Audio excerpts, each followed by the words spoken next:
আসসালামু আলাইকুম প্রিয় শিক্ষার্থী, আশা করি তোমরা অনেক ভালো আছো। আজকে লাইভ ক্লাসে তোমাদের আলোচ্য বিষয় হচ্ছে গণিত নিয়ে এসেছি। আমি তোমাদের গণিত স্যার। পরিচয় দিই একটু, যে আমার নাম মোহাম্মদ মোশাররফ হোসেন। বাকি পরিচয় আমরা পরবর্তীতে আরও করে নিব। তো আমরা দেখি যে আমরা যে বিষয়টা নিয়ে আলোচনা করব তোমাদের সামনে, সেটা হচ্ছে তোমাদের এসএসসি অথবা দাখিল কোর্সের গণিত সাবজেক্টের দ্বিতীয় যে অধ্যায়টা আছে, সেই দ্বিতীয় অধ্যায়ের সেট এবং ফাংশনের প্রথম অংশ অর্থাৎ সেট নিয়ে আমরা আলোচনা করব। তাহলে সেট নিয়ে আলোচনা করার আগে একটু তোমাদেরকে বলি, আসলে গণিত সিলেবাসটা তোমাদের হচ্ছে এবার যেটা করেছে সেটা সংক্ষিপ্ত সিলেবাস। আসলে সংক্ষিপ্ত বললে ভুল হবে, দেখে মনে হচ্ছে সংক্ষিপ্ত, কিন্তু এখানে যে চ্যাপ্টারগুলো আছে সেই চ্যাপ্টারগুলো প্রতিটাই কিন্তু তোমাদের জন্য খুবই গুরুত্বপূর্ণ।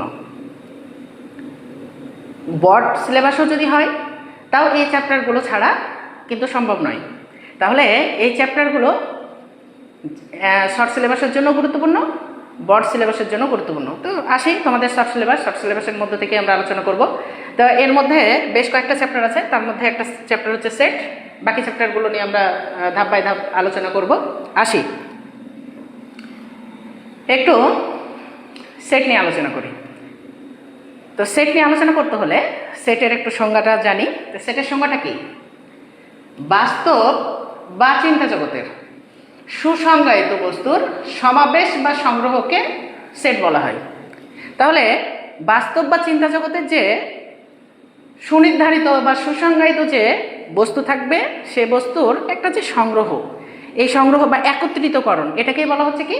এটাকেই বলা হচ্ছে সেট। তোমরা দেখো যে তোমাদের শ্রেণীর বা নবম দশম শ্রেণীর, আমরা যদি বাংলা সাবজেক্ট বলি, ইংরেজি সাবজেক্ট বলি, গণিত সাবজেক্ট বলি, এই সাবজেক্টগুলো তিনটা নিয়েই আমাদের একটা সেট গঠন করা যায়। আবার আমরা যদি ইংরেজি বর্ণমালাগুলো বলি, তাহলে ইংরেজি বর্ণমালাগুলো নিয়েও একটা কি করা যাবে? সেট গঠন করা যাবে।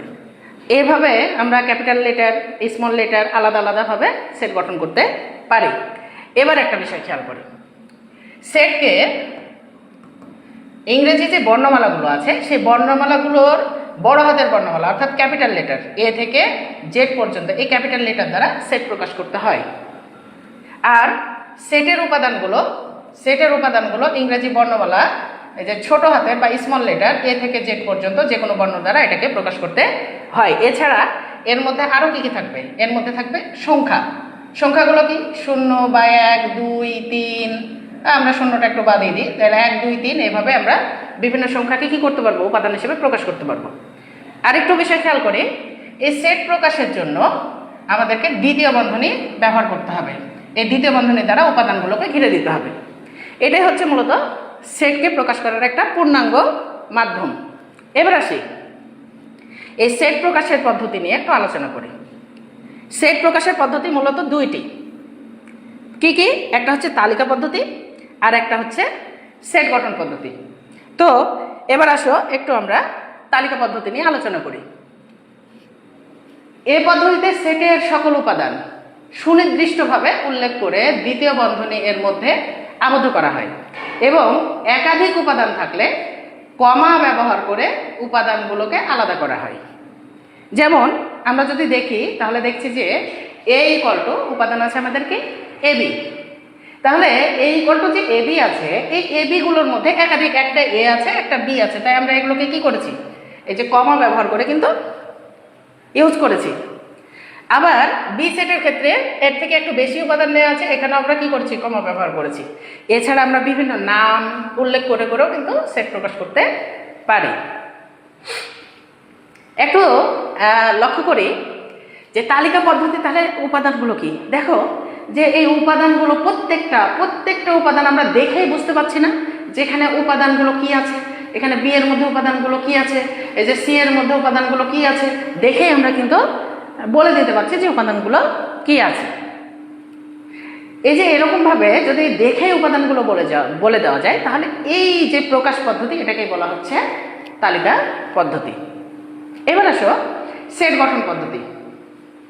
বলছে যে এই পদ্ধতিতে সেটের সকল উপাদান সুনির্দিষ্টভাবে উল্লেখ না করে উপাদান নির্ধারণের জন্য সাধারণ ধর্মের উল্লেখ থাকবে। কি থাকবে? সাধারণ ধর্মের উল্লেখ থাকবে। তো সাধারণ ধর্মটা কি? যেমন এখানে এই একটা সেট বলা হয়েছে, এই সেটে বলছে যে এক্স সাচ দ্যাট বা যেন এক্সটা হচ্ছে কি, এক্স এর পরে একটা কমা, এক্সটা হচ্ছে একটা স্বাভাবিক বিজোড় সংখ্যা।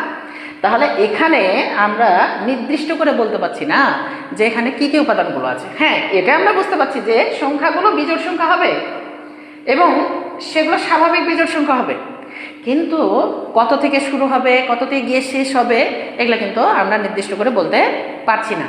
তাহলে এইভাবে যদি কোনো ধর্ম, যেমন এটা বিজোড় সংখ্যার সেট, কিন্তু বিজোড় সংখ্যা এখানে নাই, জাস্ট একটা ধর্ম উল্লেখ করা আছে, এভাবে যদি ধর্ম উল্লেখ করে কোনো সেট প্রকাশ করা হয় তাহলে সেই প্রকাশ পদ্ধতিকে বলা হচ্ছে সেট গঠন পদ্ধতি। এবার আসো সেটের আরও যে প্রকারগুলো আছে সেই প্রকারগুলো নিয়ে আলোচনা করব, বা বিভিন্ন প্রকারের সেটগুলো নিয়ে আমরা একটু আলোচনা করি। প্রথমে যেটা আলোচনা করছি সেটা হচ্ছে সসীম সেট। সসীম সেটটা কি? যে সেটের উপাদান সংখ্যা গণনা করে শেষ করা যায় বা নির্দিষ্ট করে দেখেই বলা যায় যে এখানে উপাদান কয়টি আছে, সে সেটকেই বলা হচ্ছে কি সসীম সেট। যেমন এই যে আমরা এখানে ডি যদি একটা সেট বলি, তাহলে ডি সেটের উপাদান আছে এক্স ওয়াই জেড, আমরা এখানে দেখে বুঝতে পারছি যে এখানে কয়টি উপাদান আছে বা কি কি উপাদান আছে। আবার একইভাবে ই থেকে এখানে উপাদানগুলো দেওয়া আছে, এই উপাদানগুলোর মধ্যেও বুঝতে পারছি যে এখানে কি কি উপাদান আছে। যেমন এখানে আছে একটা 3, এখানে 6, এখানে 9, তাহলে এই যে মাঝের যে উপাদানগুলো এখানে কি আছে 12 আছে, অর্থাৎ 3 3 করে বাড়ছে, 15 আছে, 18 আছে, এইভাবে কি আছে উপাদানগুলো আছে। তাহলে এখানে উপাদানগুলো নির্দিষ্ট করে বলা যাচ্ছে যে এখানে 60 পর্যন্তই উপাদান আছে, এভাবে 3 3 ব্যবধানে। তাই এই ধরনের সেটকে বলা হচ্ছে কি সসীম সেট। এবার আমরা একটু অসীম সেট নিয়ে আলোচনা করি। অসীম সেটটা কি? যে সেটের উপাদান সংখ্যা গণনা করে শেষ করা যায় না, অর্থাৎ কয়টা উপাদান আছে বা কি কি উপাদান আছে, শেষ পর্যন্ত কত আছে এটা একেবারে নির্দিষ্ট করা যায় না, সে সেটকেই বলা হচ্ছে অসীম সেট। যেমন আমরা যদি এখানে বলি যে এই যে এ একটা সেট, এ সেটটাকে সেট গঠন পদ্ধতিতে প্রকাশ করা আছে যদিও, কিন্তু এখানে বলা হচ্ছে বিজোড় স্বাভাবিক সংখ্যা। আচ্ছা, বিজোড় সংখ্যা কোনগুলো? আমরা জানি 1, 3, 5, 7, কিন্তু এর শেষ কত সেটা কি আমরা বলতে পারবো? সেটা কিন্তু আমরা বলতে পারছি না। তাই এটার কয়টা উপাদান আছে বা উপাদানগুলো শেষ পর্যন্ত কি কি আছে সেটা বলা কিন্তু সম্ভব হচ্ছে না। এই জন্য এই ধরনের সেটকে বলা হচ্ছে অসীম সেট। এই যে এখানে স্বাভাবিক সংখ্যার সেটের ক্ষেত্রেও আমরা দেখতে পাচ্ছি যে স্বাভাবিক সংখ্যার সেট হচ্ছে 1 2 3 4, এভাবে ডট ডট ডট দেওয়া আছে, মানে কি ডট ডট দেওয়া আছে মানে কি, মানে এই সেটটা কি চলতে আছে, অর্থাৎ এর শেষ উপাদানটা কত সেটা আমরা কিন্তু বলতে পারছি না। এবার আসি ফাঁকা সেট।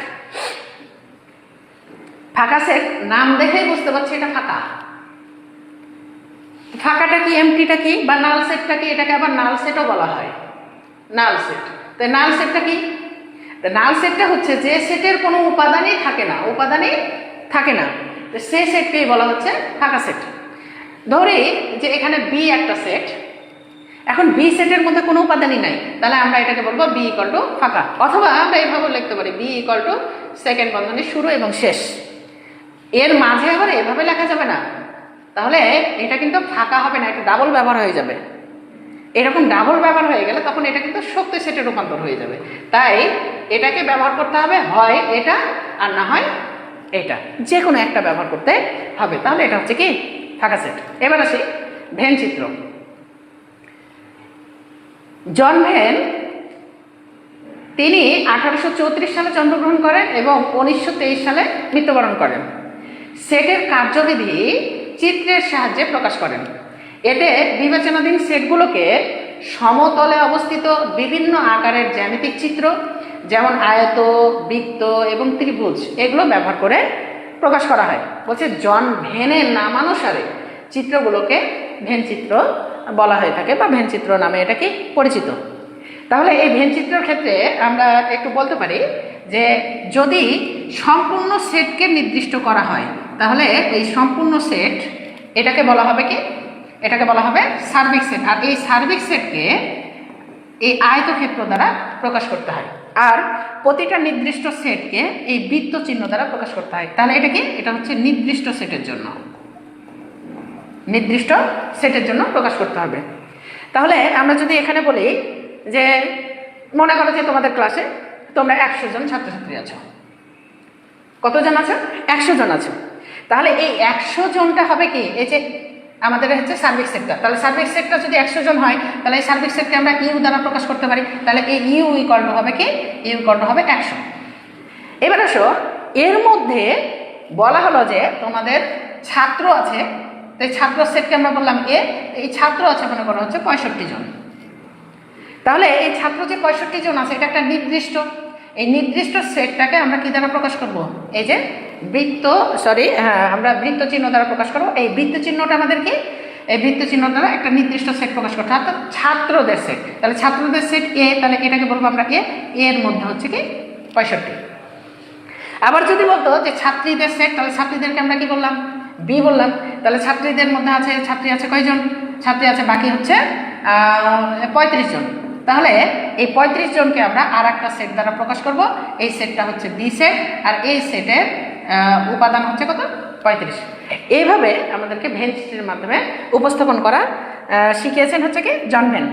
এই জন্য তার নাম অনুসারে এটাকে বলা হচ্ছে কি ভেন চিত্র।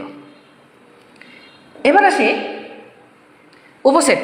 সেটের মধ্যে একটা গুরুত্বপূর্ণ অংশ উপসেটটা কি বলছে, কোনো সেট থেকে যতগুলো সেট গঠন করা যায় এদের প্রত্যেকটি সেটকে ওই সেটের উপসেট বলা হয়। তো প্রত্যেকটি সেটকে যেহেতু ওই সেটের উপসেট বলা হয়, এই উপসেটকে এই চিহ্ন দ্বারা প্রকাশ করা হয়। তো এখন উপসেটটা আমরা কিভাবে নির্ণয় করব, উপসেট উপাদান কেমন হবে এটা আমরা দেখব। তো একটু দেখি,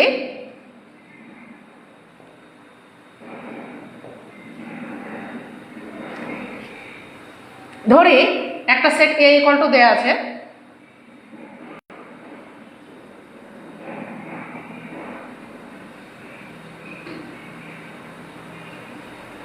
একটা সেট এ ইকুয়াল টু দেয়া আছে। তো এ ইকুয়াল টু কি দেয়া আছে, যে 1 এবং হচ্ছে 2 দেয়া আছে। তো এই 1 আর 2 এটা হচ্ছে কি এই সেটের উপাদান। তাহলে এখানে এই সেটের উপাদান আছে কয়টা, এখানে এই সেটের উপাদান আছে 2টি। তাহলে এই সেটের যে উপাদান আছে 2টি, এই উপাদান সংখ্যাটাকে এখান থেকে উপসেট সংখ্যা কয়টি হবে এটা আমরা বের করার জন্য একটা সূত্র ইউজ করি। তাহলে উপসেট সংখ্যা ইকুয়াল টু হবে 2 পাওয়ার n টি। এটা হলো উপসেট সংখ্যা নির্ণয়ের সূত্র।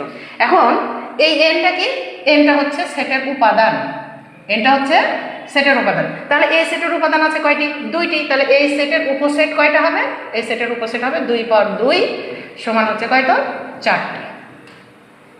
এবার দেখি কিভাবে আমরা উপসেট নির্ণয় করব। তাহলে উপসেট নির্ণয় করার জন্য আমরা লিখব কি এ এর উপসেট। তাহলে এ এর উপসেটটা কি, তাহলে উপসেট নির্ণয় করার জন্য প্রথমে আগে একটা একটা করে নিব। তাহলে এর মধ্যে যে উপাদানগুলো আছে, এই উপাদানগুলো আছে একটা 1, একটা হচ্ছে 2। তাহলে একবার নিব কি 1, তারপরে 2, তারপরে কি একবার করে নিয়ে শেষ। এরপরে যেহেতু 2টা উপাদানই আছে তাই 2টাই নিয়ে নেব, এর তো আর বেশি নাই। তাহলে একটা আছে 1 2। আর একটা জিনিস মনে রাখবো যে প্রতিটা সেটের মধ্যে একটা ফাঁকা সেট থাকে। তাহলে এখানে কয়টা উপাদান পেলাম, 1টা 2টা 3টা 4টা। তাহলে এ এর উপসেট সংখ্যা আমরা পেলাম হচ্ছে 4টি। তাহলে এখানে আমরা দেখলাম কি যে এ সেটের উপসেট সংখ্যা হবে 4টি। আমরা এখানেও এ সেটের উপসেট সংখ্যা পেয়ে গেছি 4টি। এটা যদি একটু বড় হয় তাহলে আমরা কিভাবে নির্ণয় করব, ধরি বি ইকুয়াল টু উপাদান আছে হচ্ছে এ বি সি। তাহলে এটার ক্ষেত্রে কিভাবে নির্ণয় করব, তাহলে আমরা বলবো যে কি বি এর উপসেট ইকুয়াল টু, তাহলে একবার করে নিই এ একবার, তারপর হচ্ছে কি বি, তারপর হচ্ছে কি সি। তাহলে একক ব্যবহার হয়ে গেছে। এবার আমরা কি নিব 2বার করে।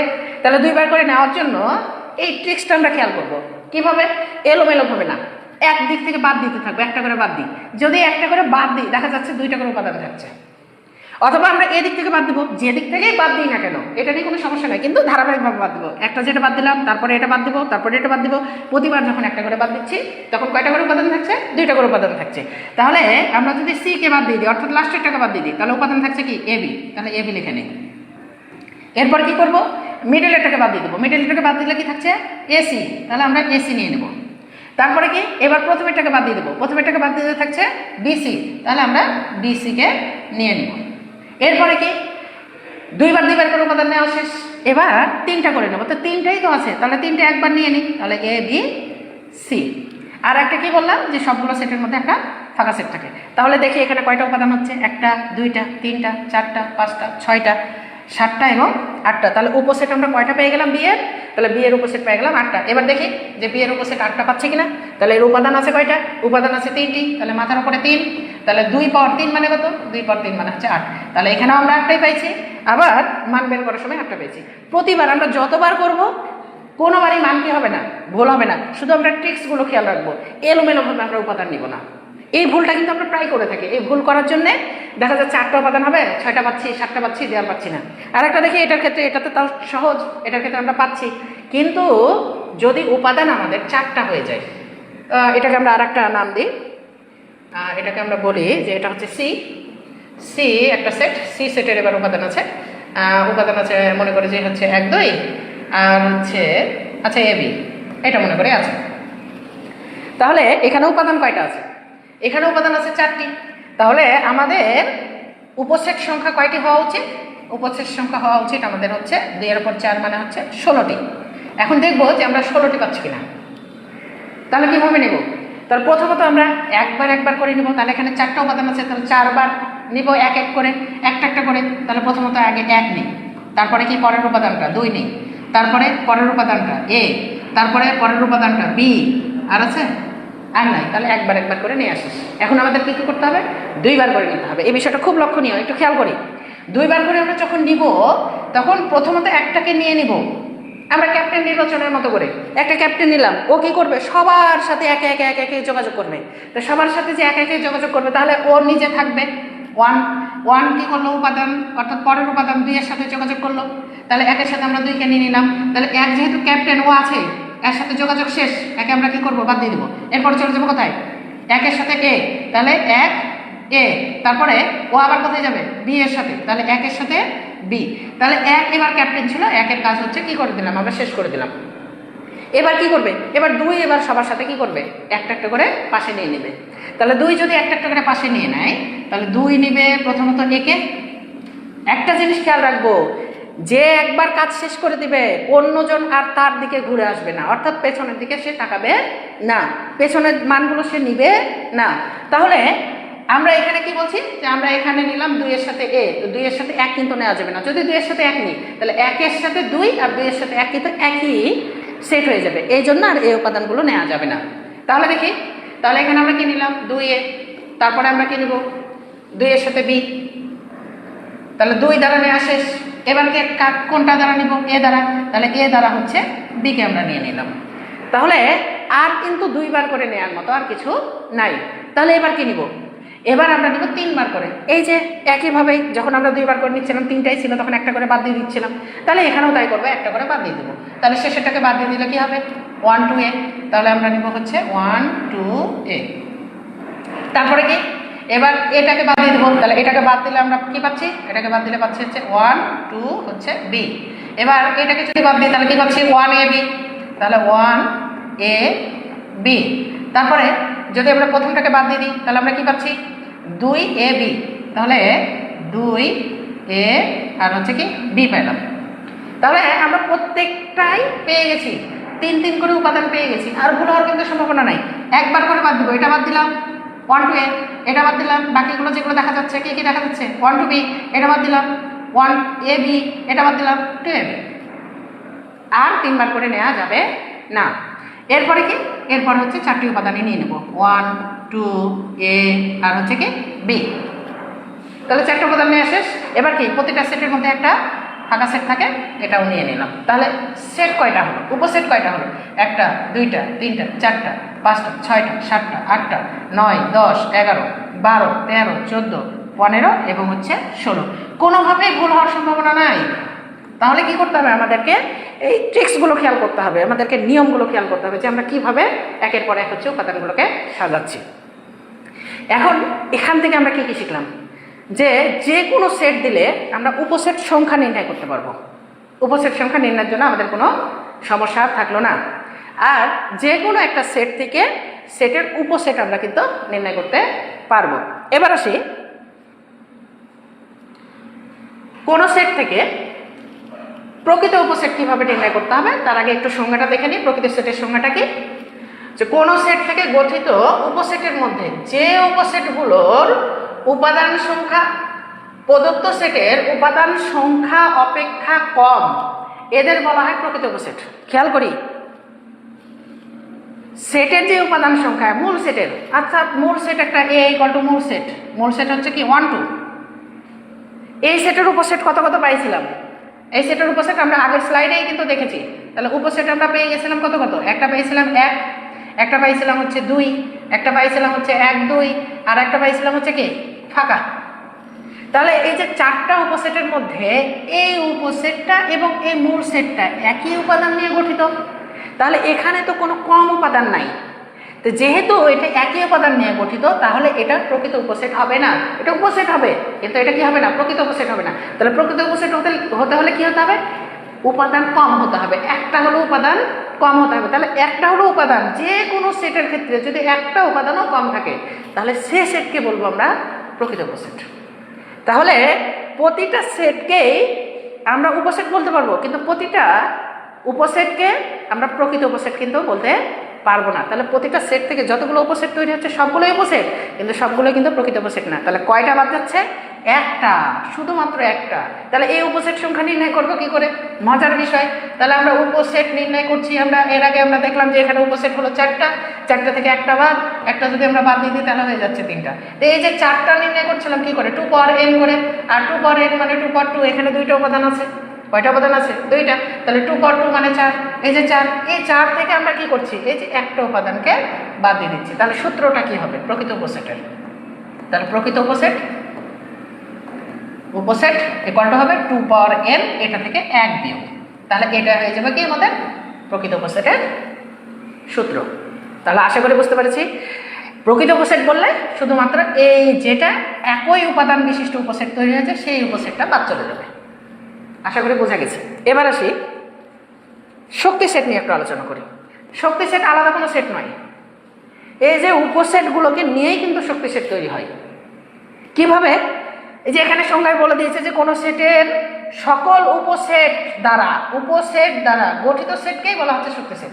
তাহলে কি নিয়ে গঠন করবে, উপসেট নিয়ে গঠন করবে। তাহলে আমরা যদি বলি যে এই সেটের শক্তি সেট কি, তাহলে এই সেটের উপসেট যা পাইছি সেগুলোকেই আমরা যখন এই যে এই সেটের উপসেট কি কি পাইছি, আচ্ছা আমি আবার লিখি। তাহলে এ একটা সেট বললাম, এই সেটটা হচ্ছে কি, আচ্ছা এ বি হলো, তাহলে এই সেটের শক্তি সেট কি হবে, শক্তি সেট হচ্ছে পি অফ এ। আচ্ছা শক্তির ইংলিশ হচ্ছে কি পাওয়ার, এই পাওয়ারের প্রথম বর্ণ পি দ্বারা শক্তি সেটকে প্রকাশ করা হয়। তার সাথে হচ্ছে যে সেট বলবো সেই সেটকে অপের মধ্যে দিতে হবে। তাহলে দেখি, তাহলে এই সেটের উপসেট কিভাবে নির্ণয় করছিলাম, উপসেট করছিলাম একটা করে, একটা নিলাম, তারপরে বি কে নিলাম, তারপরে হচ্ছে কি এ বি কে নিলাম, এ বি, তারপরে কি ফাঁকা। এগুলো কি হলো, এগুলো এক একটি উপসেট হয়েছে, কিন্তু এগুলো কি হয়েছে এক একটা উপসেট হয়েছে। এখন এই উপসেটগুলোকে যখন আবার সেকেন্ড বন্ধনী দিয়ে একটা সেট গঠন করব, তখন এই সেটটা হয়ে যাবে শক্তি সেট। খুবই মজার বিষয়, উপসেট নির্ণয় করতে পারলে শক্তি সেট নির্ণয় করা একেবারেই ইজি। তাহলে আমরা এখান থেকে আর একটা কোশ্চেনের উত্তর পেয়ে যাই, সেটা হচ্ছে এরকম যে এর আগে তো আমরা দেখলাম যে উপসেট কয়টি হবে, প্রকৃত উপসেট কয়টি হবে, তাহলে শক্তি সেট কয়টি হবে, তাহলে উপসেট জয়টি হবে শক্তি সেটও তয়টি হবে, শক্তি সেটের উপাদানও তয়টি হবে। ওটা উপসেট যতটি হবে এখানে শক্তি সেটের উপাদানও ততটি হবে। তাহলে এই যে এখানে 2টি ছিল, তাহলে নির্ণয় করার পদ্ধতি একই না, 2 পাওয়ার nটি, আর 2 পাওয়ার n মানে এখানে যে আমাদের উপাদান আছে 2টি, তাহলে 2 পাওয়ার 2, তাহলে এই কত হচ্ছে 4টি। দেখি আমরা যে এখানেও 4টি আমরা উপাদান পেয়ে গেছি। তাহলে শক্তি সেটের উপাদান নির্ণয় করাও উপসেটের মতোই। আশা করি এই বিষয়টা একেবারে ক্লিয়ার। এবার আসো আমরা সেটের অন্তর নিয়ে আলোচনা করি। সেটের অন্তরটা কি, আচ্ছা সেটের অন্তরটা বলতে হলে আমরা একটু উদাহরণের মাধ্যমে একটু বলি। ধরে এ একটি সেট, এ সেটের উপাদানগুলো আছে 1 2 3 4 5, বি অপর আর একটা সেট, এই সেটের উপাদান আছে 3 5। এই এ সেট থেকে এই বি সেটের উপাদানগুলো বাদ দিলে যে সেটটি হয় তা হচ্ছে কি, যদি আমরা উপাদানগুলো বাদ দিই তাহলে উপাদানগুলো কি বাদ যাচ্ছে, এখান থেকে 3 বাদ চলে যাচ্ছে, 5 5 বাদ চলে যাচ্ছে, তাহলে কি কি থাকলো? থাকলো হচ্ছে 1 2 এবং হচ্ছে 4, 1 2 4। তো এই জিনিসটাকে লেখা হয় এভাবে যে এ বাদ বি, অথবা এইভাবে বিয়োগ চিহ্ন দ্বারা এ বাদ বি, আর এটাকে পড়া হয় কিন্তু এ বাদ বি। তাহলে আমরা এটাকে, এই যে এটা হচ্ছে ব্যাকওয়ার্ড স্ল্যাশ এখানে ইউজ করতে হয়, এই ব্যাকওয়ার্ড স্ল্যাশ বা এই যে মাইনাস, এইটাকে আমরা পড়বো কিভাবে? এ বাদ বি বলে। তাহলে এটার বিষয়টা একটু দেখি যে এ বাদ বি, এই যে এর উপাদান বসালাম, এই যে বি এর উপাদান বসালাম। তো বাদের নিয়ম কি? বাদের নিয়মটা হচ্ছে এরকম যে এই বাদ চিহ্নের পর অর্থাৎ বিয়োগ চিহ্নের পরে যে থাকবে সে বাদ, ওকে আমরা কোনোভাবেই নিতে পারবো না। কিন্তু ওদের সাথে প্রথম সেটের যে উপাদানগুলো আছে মিলে আছে, সাধারণ উপাদানগুলো, এগুলোকে বাদ দিয়ে দিতে হবে। তাহলে কি কি উপাদান মিলে আছে? এই যে এখানে 3 আছে 3 বাদ, এই যে 5 আছে 5 বাদ। তাহলে কি উপাদান থাকলো? উপাদান থাকলো 1 থাকলো 2 থাকলো 4 থাকলো, তাহলে 1 2 4। তাহলে এ বাদ দিয়ে আমরা কি পাচ্ছি? 1 2 4। তাহলে এটাকে আমরা সংক্ষেপে কিভাবে বলতে পারি? তাহলে সংক্ষেপে আমরা বলতে পারি না এরকম যে দেখো যে এই প্রথম সেটটা থেকে আমরা কি করছি? দ্বিতীয় সেটের উপাদানগুলোকে, সাধারণ উপাদানগুলোকে বাদ দিচ্ছি, মিলিত উপাদানগুলোকে যেগুলো একই উপাদান সেই উপাদানগুলোকে বাদ দিয়ে দিচ্ছি, বাদ দিয়ে প্রথম সেট থেকে আমরা উপাদান নিচ্ছি। তো যেহেতু আমরা প্রথম সেট থেকে উপাদান নিচ্ছি সেহেতু এটাকে আমরা শর্টকাট বলতে পারি প্রথম সেট থেকে না মিললে নিব। কি নিব?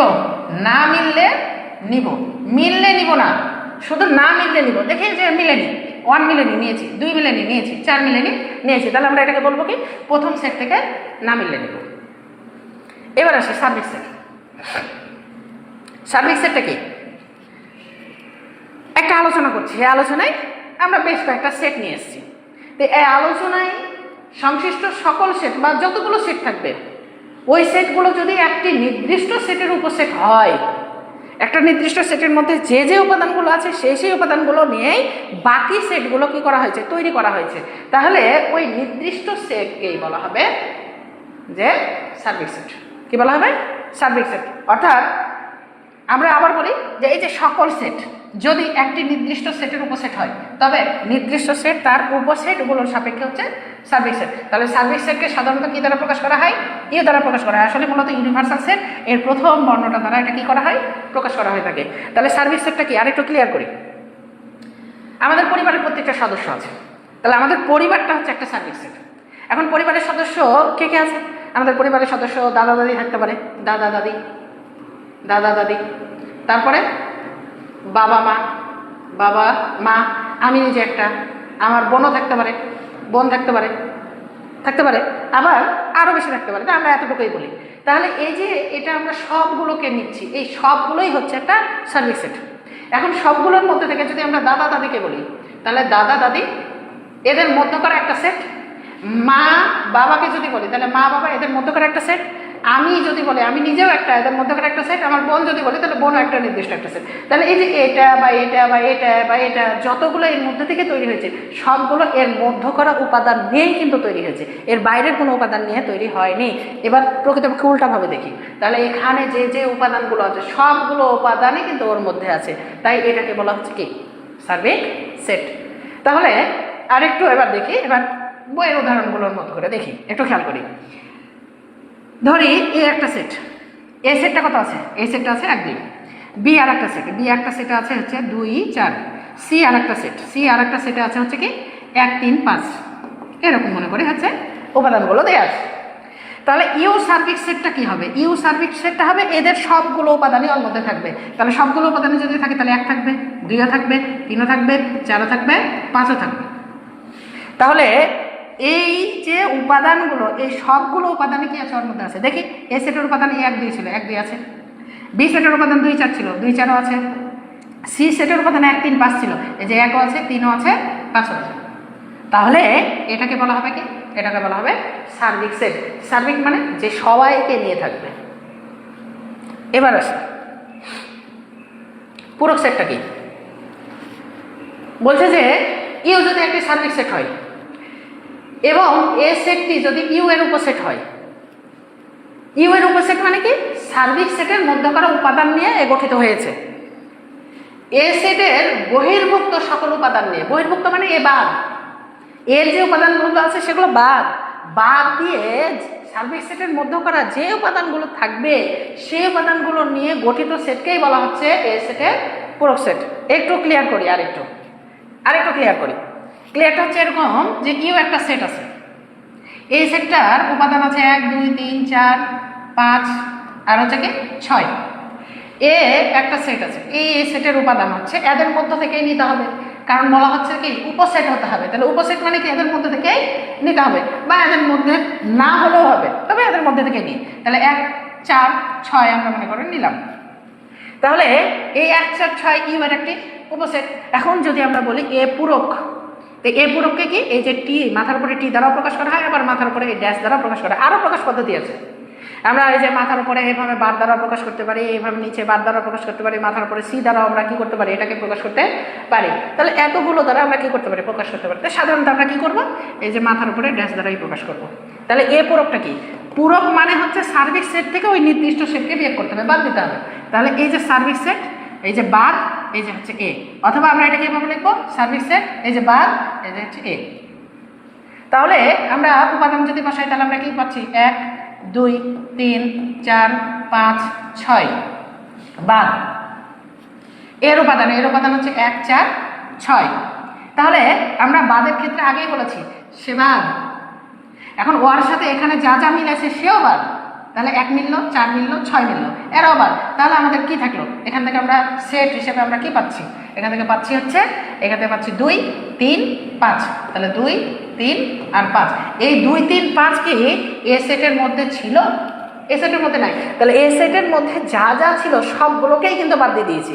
এগুলো বাদ দেওয়ার পরে সার্বিক সেট থেকে যে উপাদানগুলো থাকলো সেই উপাদানগুলো নিয়ে গঠিত সেটই হচ্ছে কি পূরক সেট। আশা করি এটা খুব ভালোভাবে বুঝতে পেরেছি। এবার আসি সেটের সমতা। সেটের সমতাটা কি জিনিস,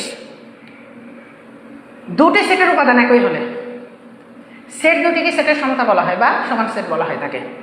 তো দুটি সেটের উপাদান একই বলতে কি উল্টাপাল্টা করে থাকতে পারে, এভাবে একাধিক থাকতে পারে, একই জিনিস দ্বারা গঠিত হতে পারে। যেমন এখানে এ সেট বলা হচ্ছে, এ সেট হচ্ছে 3 5 7, বি সেট হচ্ছে 5 3 3 7, উল্টাপাল্টা করে আছে। কিন্তু এই যে এখানে দেখতে পাচ্ছি 3-এর ব্যবহার আছে ডাবল, এই ডাবল ব্যবহার হলেও সেটের মধ্যে কোনো প্রভাব পড়বে না, এরা একটাই। ডাবল ব্যবহার হলো কি হবে, এরা একটাই। আবার উলট পালট আকারে যদি থাকে, এই যে 3 5 7 হওয়ার কথা, কিন্তু আছে এখানে কত 5 3 7, এভাবে উলট পালট যদি থাকে তাও সেটের উপাদানের মধ্যে কোনো পার্থক্য হবে না।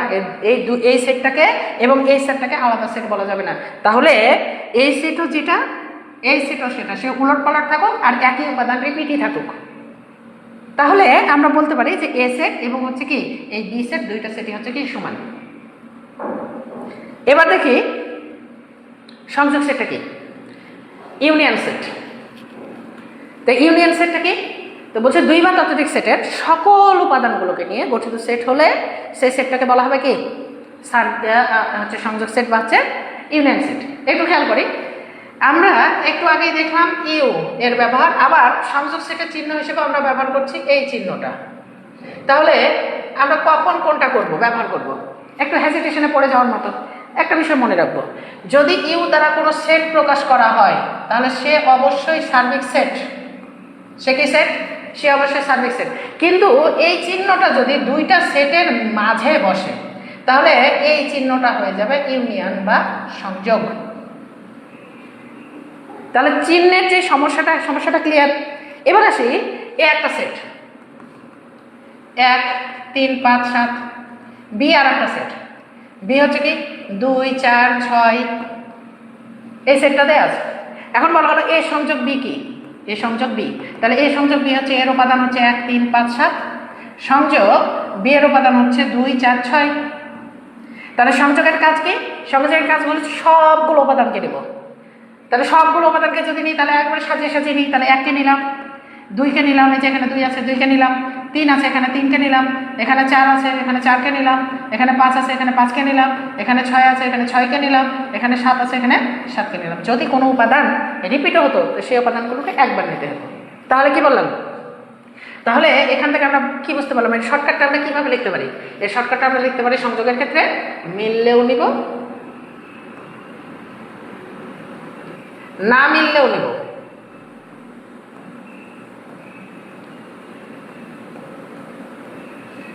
তাহলে আমরা কি বললাম যে মিললেও নিব, না মিললেও নিব। এবার একটু দেখি ছেদ সেট।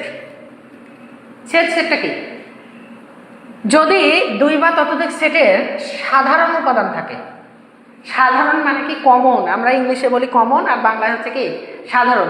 তো সাধারণ উপাদান মানে মিলিত উপাদান, যে উপাদানগুলো মিলে মিলে থাকবে সেই উপাদানগুলোকে নিয়ে গঠিত সেটকেই বলা হচ্ছে কি ছেদ সেট।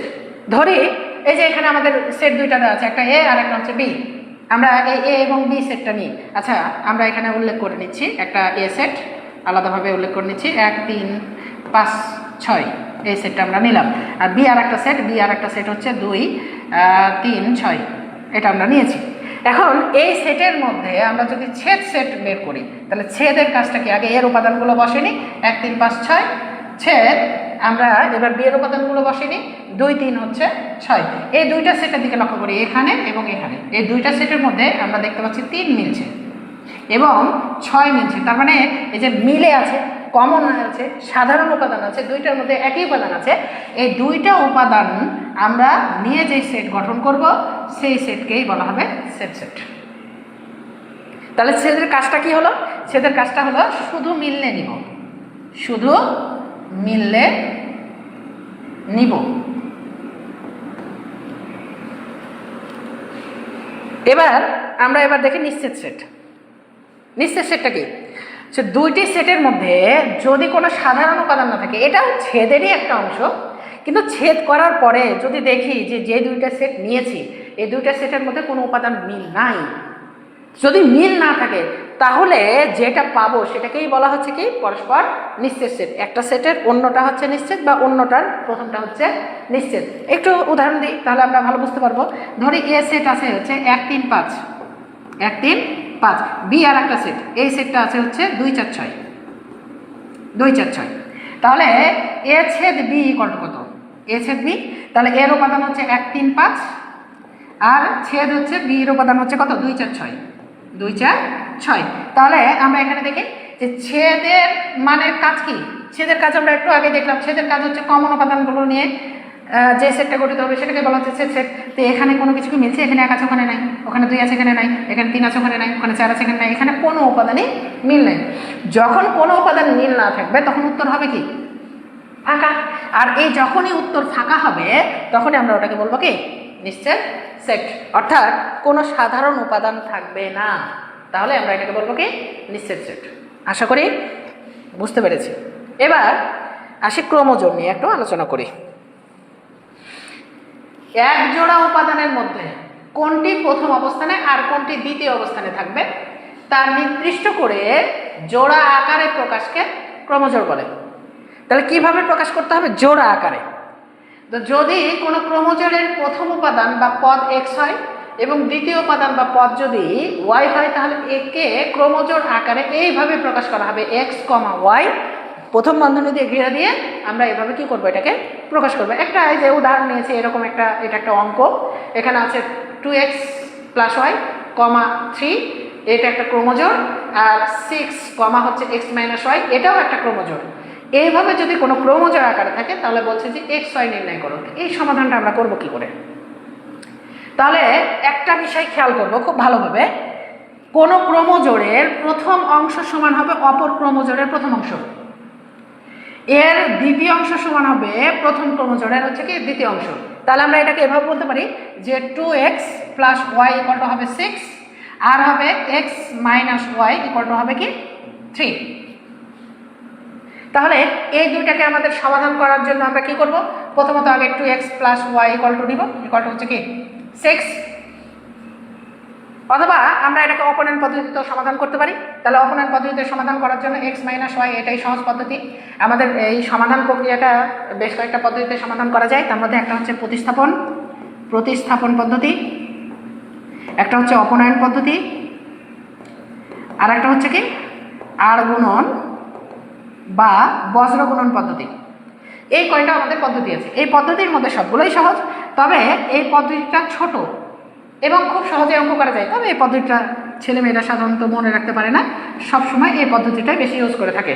তো এই পদ্ধতির মাধ্যমে যদি আমরা সমাধান করি তাহলে সমাধানের ক্ষেত্রে আমরা বলবো কি যে এই যে 1 নম্বর সমীকরণ এবং এই যে 2 নম্বর সমীকরণ, এই দুইটা সমীকরণের মধ্যে যে উপাদানগুলো মিলে থাকবে তার মানে এখানে কি উপাদানগুলো আছে, ওয়াই এ মিলে আছে এবং এদের চিহ্ন ভিন্ন ভিন্ন। তাহলে এই দুইটা সমীকরণ যোগ করলে আমরা কি পেয়ে যাব, এই ওয়াই এবং ওয়াই কেটে যাবে, এক্স এর মানটা পেয়ে যাবো। তাহলে আমরা কি লিখবো, 1 ও 2 যোগ করে পাই, যোগ করে পাই। তাহলে আমরা যদি যোগ করি তাহলে আমরা কি পাচ্ছি, এই যে ওয়াই ওয়াই কেটে গেল, কেটে গেলে 2x এবং x যোগ করলে হচ্ছে 3x, এ কারণে 6 আর 3 যোগ করলে হচ্ছে 9। তাহলে বা এই পাশে 3 গুণ হয়ে আছে, ওই পাশে গেলে হয়ে যাবে ভাগ, তাহলে 9 ভাগ 3, তাহলে 9 কে 3 দ্বারা ভাগ করলে হচ্ছে 3। তাহলে আমরা x এর মানটা পেয়ে গেলাম। এই x এর মানটা এখন যে কোনো একটা সমীকরণে আমরা বসিয়ে দিলে হবে, 1 নম্বরে বসানো হবে, 2 নম্বরে বসানো হবে। তা আমরা যে কোনো একটা বসিয়ে দিই, 2 নম্বর সমীকরণটা ছোট, তাই আমরা 2 নম্বরে বসিয়ে দেবো। তাহলে 2 নং এ x এর মানটা বসাই, বসিয়ে পাই। তাহলে x এর মানটা বসালে আমরা কি পাবো, তাহলে 2 নং সমীকরণটা আছে x - y ইকুয়াল টু হচ্ছে 3। তাহলে বা x এর মান কত, x এর মান হচ্ছে 3, তাহলে x এর জায়গায় আমরা বসিয়ে দিলাম 3, 3 - 1 ইকুয়াল টু হচ্ছে 3।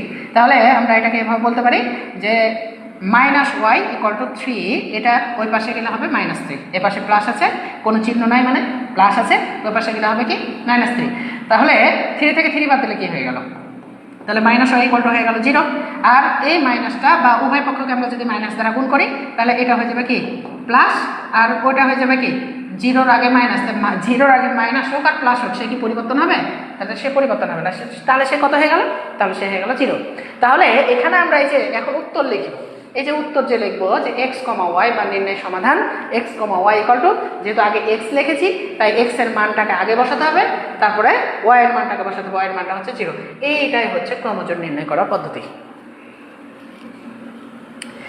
এবার আসি আমরা বিভিন্ন অঙ্ক সমাধান করি। অঙ্কগুলোর মধ্যে এই যে আমরা দেখলাম যে সেট প্রকাশ পদ্ধতি হচ্ছে দুইটি, একটা হচ্ছে কি তালিকা পদ্ধতি, আর একটা হচ্ছে সেট গঠন পদ্ধতি। এই যে তালিকা পদ্ধতি এবং সেট গঠন পদ্ধতি, এটাকে আমাদের রূপান্তর করতে হবে। অঙ্ক থাকবে তালিকায় করতে হবে সেট গঠন পদ্ধতিতে, অঙ্ক থাকবে সেট গঠন পদ্ধতিতে করতে হবে তালিকা পদ্ধতিতে রূপান্তর। এটা কিন্তু থাকে মাস্ট, পরীক্ষার মধ্যে দেখা যায় যে হচ্ছে এটা থাকে, এই পদ্ধতিগুলো থাকে, তাই পদ্ধতিগুলো খুবই গুরুত্বপূর্ণ। আমরা দেখি এই অঙ্কটা কি বলেছে, এক্স এলিমেন্ট এন জানো, এই এনটা কি, এন মানে হচ্ছে স্বাভাবিক সংখ্যা, এন মানে কি সংখ্যা, স্বাভাবিক সংখ্যা। যদি আমাদের এখানে জেড থাকতো তাহলে জেড ইকুয়াল টু হতো পূর্ণ সংখ্যা, পূর্ণ সংখ্যা। আর যদি আমাদের হচ্ছে আর থাকতো তাহলে আর ইকুয়াল টু হচ্ছে কি বাস্তব সংখ্যা, বাস্তব সংখ্যা। তাহলে স্বাভাবিক সংখ্যা কোনগুলো, স্বাভাবিক সংখ্যা হচ্ছে 1 2 3 4 5 6 7, এই যে এন এন স্বাভাবিক সংখ্যা। স্বাভাবিক সংখ্যা কোনগুলো, স্বাভাবিক হচ্ছে এই যে 1 2 3 এভাবে কি করবে সে চলতে যাবে। পূর্ণ সংখ্যা কোনগুলো, পূর্ণ সংখ্যা হচ্ছে 0 প্লাস মাইনাস 1 মানে plus 1 minus 1 plus 2 minus 2 plus 3 minus 3। তাহলে এক কথায় আমরা বুঝতে পারছি যে কোনো ভগ্নাংশ মান হবে না, কিন্তু পূর্ণ মানগুলো ধনাত্মক বা ঋণাত্মক যে কোনো মানই হতে পারে। আর হচ্ছে বাস্তব সংখ্যা, বাস্তব সংখ্যা মানে কি স্বাভাবিক সংখ্যাগুলো হতে পারে, পূর্ণ সংখ্যাগুলো হতে পারে, আবার অন্যান্য যে কাল্পনিক মানগুলো আছে, যেমন কাল্পনিক মান আছে পাই, ই ইত্যাদি ইত্যাদি।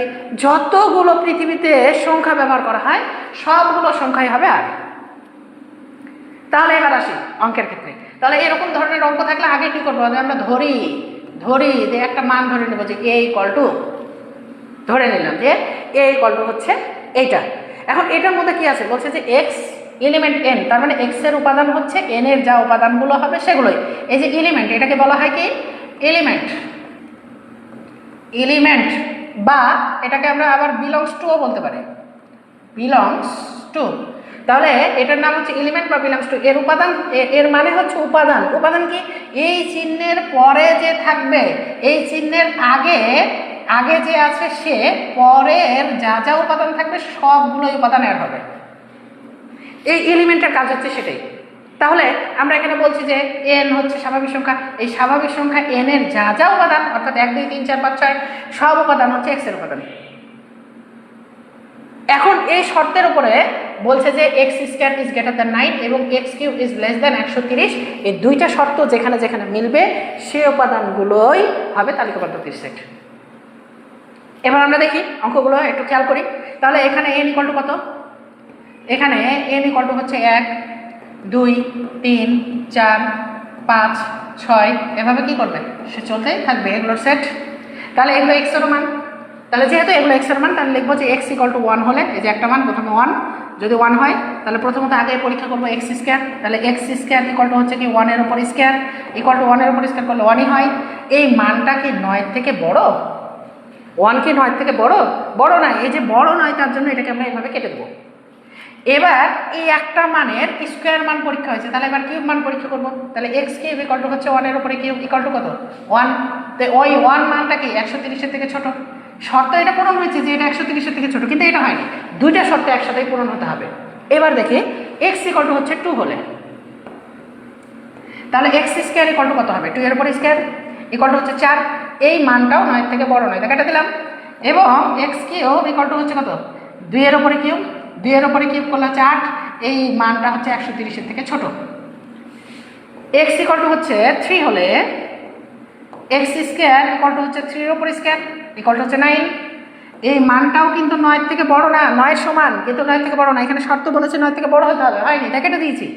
এক্স কিউব ইকুয়াল টু হচ্ছে কত? 3 এর উপরে কিউব, 3 এর উপরে কিউব মানে কত? 3 এর উপরে কিউব মানে হচ্ছে 3 3 9, 3 9 27, এটা কি 130 এর থেকে ছোট।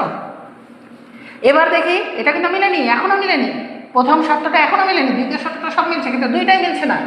এবার আসি এক্স ইকুয়াল টু 4 হলে এক্স স্কোয়ার ইকুয়াল টু হচ্ছে 4 এর উপর স্কোয়ার ইকুয়াল টু হচ্ছে কত? 4 4 16। এই 4 4 16 মানটা কিন্তু 9 থেকে বড়, শর্ত মিলে গেছে। এবার এই পাশে দেখি এক্স কিউব ইকুয়াল টু হচ্ছে কত? 4 এর উপরে কিউব ইকুয়াল টু 4 4 16, 4 16 64, এই উপাদানটাও 130 এর থেকে ছোট, তাহলে দুইটা উপাদানে মিলেছে। এক্স ইকুয়াল টু হচ্ছে 4 হলে 5 হলে আর দেখি কত কত মিলছে। 5 হলে এক্স স্কোয়ার ইকুয়াল টু হচ্ছে 5 এর উপর স্কোয়ার ইকুয়াল টু হচ্ছে 5 5 কত? 25, তাহলে ইজ গ্রেটার দ্যান হচ্ছে 9। আর এক্স কিউব ইকুয়াল টু হচ্ছে কত? 5 এর উপরে কিউব ইকুয়াল টু 5 5 25, 5 25 125, এই 125ও কিন্তু 130 এর থেকে ছোট, তাহলে এখানেও এই শর্তটা মিলে গেছে। এবার দেখি যে এটা মিলছে কিনা। এক্স ইকুয়াল টু 6 হলে এক্স স্কোয়ার ইকুয়াল টু হচ্ছে 6 এর উপর স্কোয়ার ইকুয়াল টু হচ্ছে কত? 36, এটা হচ্ছে 9 থেকে বড়। আর এক্স কিউব ইকুয়াল টু হচ্ছে কি 6 এর উপরে কিউব, 6 এর উপরে কিউব করলে 6 6 36, আর 6 কে 36 দ্বারা গুণ করলে হয় 216। এই উপাদানটা হচ্ছে কি 130 এর থেকে বড়, কিন্তু শর্ত ছিল কি ছোট হতে হবে, বড় হয়ে গেছে মানে শর্ত পূরণ হয়নি। তার মানে এখন 6 কি 7 নিলেও বড় হয়ে যাবে, 8 নিলেও বড় হয়ে যাবে, 9 নিলেও বড় হয়ে যাবে। তাহলে কোনো উপাদানের জন্য আর কি মিলবে? আর কিন্তু মিলবে না। তার মানে কি এখানে প্রথম এই 3টা উপাদানের জন্য কিন্তু আমাদের প্রথম শর্তটা কিন্তু মিলেছিল না। শেষের থেকে আমরা যতগুলো পাবো সেই শতগুলো কিন্তু শর্ত মিলছে না। তাহলে মিলছে কিসের জন্য? শুধুমাত্র এই দুইটা। কত কত মানের জন্য? 4 এবং 5। তাহলে এই যে শর্তানুসারে, এই যে শর্তানুসারে অর্থাৎ যে শর্তটা দেওয়া আছে এই অনুযায়ী, তাহলে সেটা তালিকা পদ্ধতিতে কত হবে? তালিকা পদ্ধতিতে শুধু হবে 4 এবং 5-এর জন্য শর্তটা মিলেছে, তাহলে হবে 4 এবং 5। কি মজার না এই অঙ্কগুলো? এখন এই অঙ্কগুলো আমরা কিন্তু এমসিকিউর জন্য এতগুলো করতে হবে না, আমরা মুখে মুখে করতে পারবো। আমরা কি দেখবো? দুইটা শর্ত দেখবো, এটা যেহেতু বলেছে এটা থেকে বড় হতে হবে, তাহলে 3 3 9 পর্যন্ত এটা সমান হচ্ছে, বড় হচ্ছে না, তাহলে অবশ্যই 4 থেকে হবে। এখন 4 হবে, 5 হবে, সবই হবে এর থেকে বড়। তাহলে এবার বড়টার ক্ষেত্রে এটা এবার মিলাবো যে কোনটার জন্য মিলছে। আমরা দেখছি 4 এর উপরে কিউব মানে কত? 4 এর উপরে কিউব মানে 64, 64 এর থেকে ছোট, ঠিক আছে। 5 এর উপরে কিউব মানে হচ্ছে 125, এর থেকে ছোট, ঠিক আছে। কিন্তু 6 এর উপরে কিউব করলে হয়ে যাচ্ছে 216, এর থেকে বড় হয়ে যাচ্ছে, তাহলে আর হচ্ছে না। তাহলে আমাদের কত কত হচ্ছে? 4 এবং 5। তাহলে আমরা মুখে মুখে কি করতে পারছি? 30 সেকেন্ডের মধ্যে অ্যান্সার করে দিতে পারছি যে এটার অ্যান্সার হবে 4 5। আশা করি বুঝতে পেরেছো। এবার আমরা আর একটা উদাহরণ নিই। দেখো এটাও সেট গঠন পদ্ধতিতে আছে, এটা কি করতে হবে? তালিকা পদ্ধতিতে প্রকাশ করতে হবে। তাহলে সেট গঠন পদ্ধতিতে এটা কি আছে দেখো, যে এক্স এলিমেন্ট এন যেন x, 36-এর গুণনীয়ক এবং 6-এর হচ্ছে গুণিতক। তার মানে এখানে বলছে যে এক্স এর উপাদানগুলো হবে স্বাভাবিক সংখ্যা, এন মানে কি স্বাভাবিক সংখ্যা, অর্থাৎ 1 2 3 4 5 6 7 8 এভাবে এই সংখ্যাগুলোই হবে। কিন্তু শর্ত হলো সেই সংখ্যাগুলো 36-এর গুণনীয়ক হতে হবে আর 6-এর গুণিতক হতে হবে। এখন গুণনীয়ক কি এই বিষয়টা আগে বুঝতে হবে, আর গুণিতক কি এই বিষয়টা বুঝতে হবে। এটা যদি পারি তাহলে এই অঙ্কটা খুব সহজে হয়ে যাবে। তো 36-এর গুণনীয়ক কি? তাহলে এটা আমরা কি করবো? এইভাবে লিখবো যে ধরি এই কলটা আমরা ধরে নিলাম, এ ধরি, বি ধরি, সি ধরি, ধরে নেবো। এইভাবে ধরে নেওয়ার পরে আমরা কি করবো? লিখবো যে এখানে 36 ইকুয়াল টু, অর্থাৎ 36-এর গুণনীয়ক বের করো। 36-এর গুণনীয়ক বের করার পদ্ধতি কি? পদ্ধতি হচ্ছে এই 36-কে যতগুলো সংখ্যা দ্বারা ভাগ যাবে, অর্থাৎ সোজা কথা 36-এর যতগুলো ভাজক পাওয়া যাবে সবগুলো ভাজকই হচ্ছে 36-এর গুণনীয়ক। তাহলে আমরা একটু এখানে একটু দেখি, আমরা এভাবে বলতে পারি না যে 36-কে যদি আমরা 1 দ্বারা ভাগ করি তো 36ই হয়, হয় না? হয় না?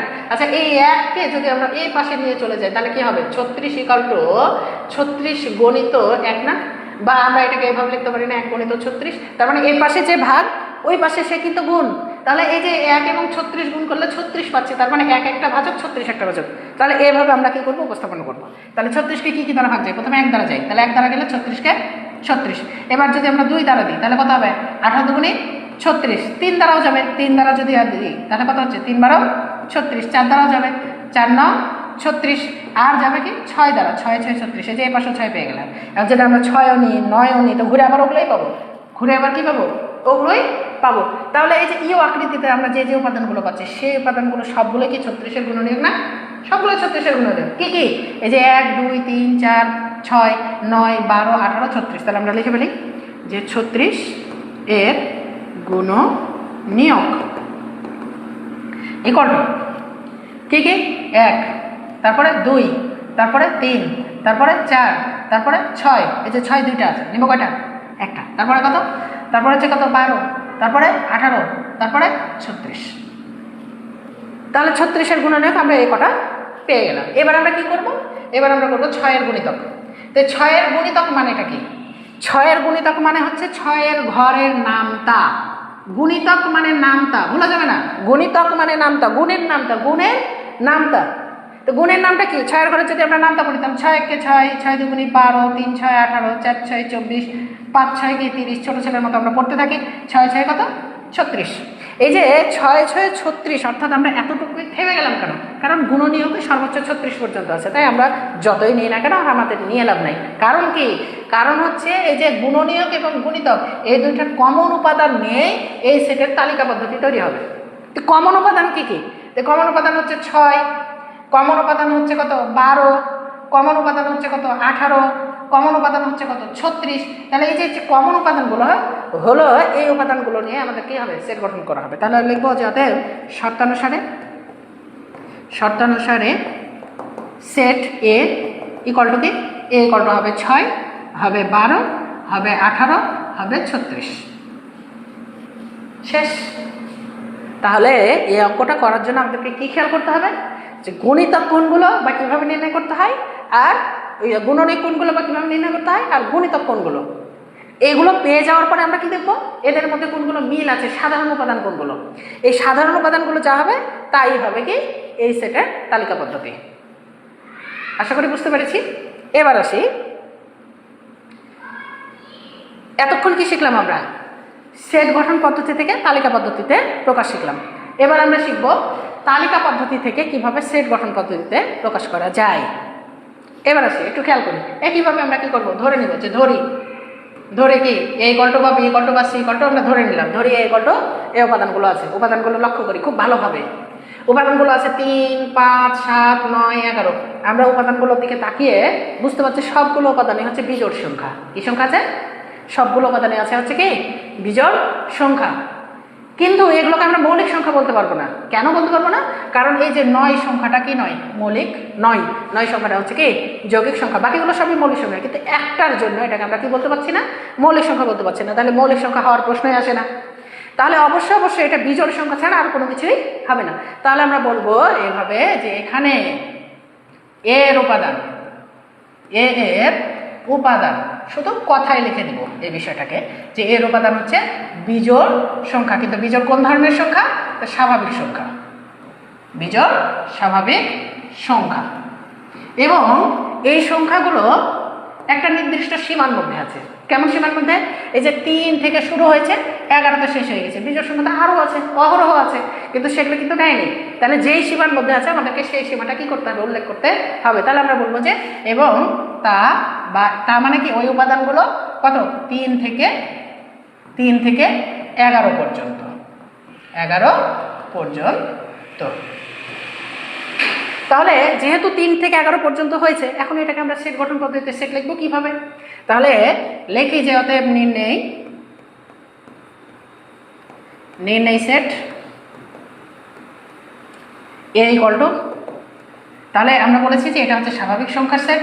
তাহলে যেহেতু স্বাভাবিক সংখ্যা, তাহলে লিখবো যে এক্স এলিমেন্ট এন যেন, এরপরে কি লিখবো, যেহেতু এগুলো এক্স এক্স বলছে একটা উপাদান, তাহলে এই উপাদানগুলো কি ধরনের উপাদান? এগুলো হচ্ছে বিজোড়। তাহলে এই উপাদানগুলো হচ্ছে বিজোড় সংখ্যা এবং এটা একটা নির্দিষ্ট মানের মধ্যে আছে। সে নির্দিষ্ট মানটা কত বলেছি আমি, যে 3 থেকে 11 পর্যন্ত।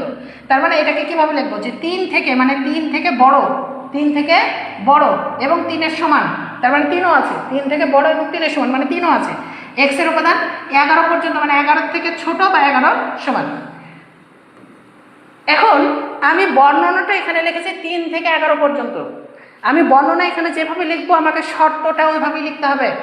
আমি যদি বর্ণনা এই জায়গাটায় লিখতাম যে 1 থেকে বড়, কি লিখতাম? 1 থেকে বড়, কিন্তু কত 11, কতটা 11, তাহলে 11 থেকে ছোট, 11 থেকে ছোট, তাহলে আমি শর্তটা কি লিখতাম? তাহলে শর্তটা লিখতাম এভাবে, 1 থেকে ছোট এক্স এর মান, আর 11 কত 13, এখানে 13 থেকে বড়, 1 থেকে বড় কিন্তু 13 থেকে ছোট, তাহলে আমরা কি বলবো, এই যে 13 থেকে ছোট। তাহলে দেখি যেখানে শর্তটা এই জায়গাটা, আমি এটা না লিখে যদি আমি লিখতাম 1 থেকে বড় কিন্তু 13 থেকে ছোট, তাহলে লিখতে হতো 1 less than x less than হচ্ছে কি 13। তাহলে এই শর্তটা যে কোনোভাবে এটা কি পরিবর্তন হতে পারে, তার মানে আমি যেভাবে উপস্থাপন করব এটা কি হবে, সেভাবেই পরিবর্তিত হবে। আশা করি এটা খুব ভালোভাবে বুঝতে পেরেছি। তাহলে এমসিকিউর ক্ষেত্রে এই বিষয়গুলো আমাদেরকে খেয়াল রাখতে হবে। অনেক সময় আমরা দেখতে পাই যে বহুপদী এমসিকিউগুলো দিয়ে দেয়, বলা হয় যে এটা একটা অঙ্ক দিয়ে দিল, এই সেট গঠন পদ্ধতিতে এটা শর্ত কোনটা হবে, শর্ত আমাদেরকে দিয়ে দিল এরকম, যে আই নাম্বারে দিয়ে দিল এভাবে, যে 3 less than equal to x less than equal to 11, তারপরে ডাবল আই এটার মধ্যে দিয়ে দিল এভাবে, যে 1 less than x less than হচ্ছে কি 13, 3 নাম্বারের মধ্যে আবার কি দিয়ে দিল এভাবে, যে এক্স এর উপাদানটা হচ্ছে কি লেস দ্যান হচ্ছে কত পর্যন্ত, 15 পর্যন্ত, লেস দ্যান হচ্ছে 15 পর্যন্ত। তাহলে এটার মধ্যে কোনগুলো সঠিক? কয়ে দিয়ে দিল 1 2, ক্ষয়ে দিয়ে দিল 1, গয়ে দিয়ে দিল 3, ক্ষয়ে দিয়ে দিল 1 2 3। তাহলে আমরা কি বলবো? আমরা বলবো এটাও সঠিক, এটাও সঠিক। তাহলে এইটা যেই অপশানের মধ্যে থাকবে সেই অপশানটাই উত্তর। আশা করি এই বিষয়টা আমরা কি খুব ভালোভাবে বুঝে গেছি। এরপরে আমরা আরেকটা তালিকা পদ্ধতির সেট দেখি।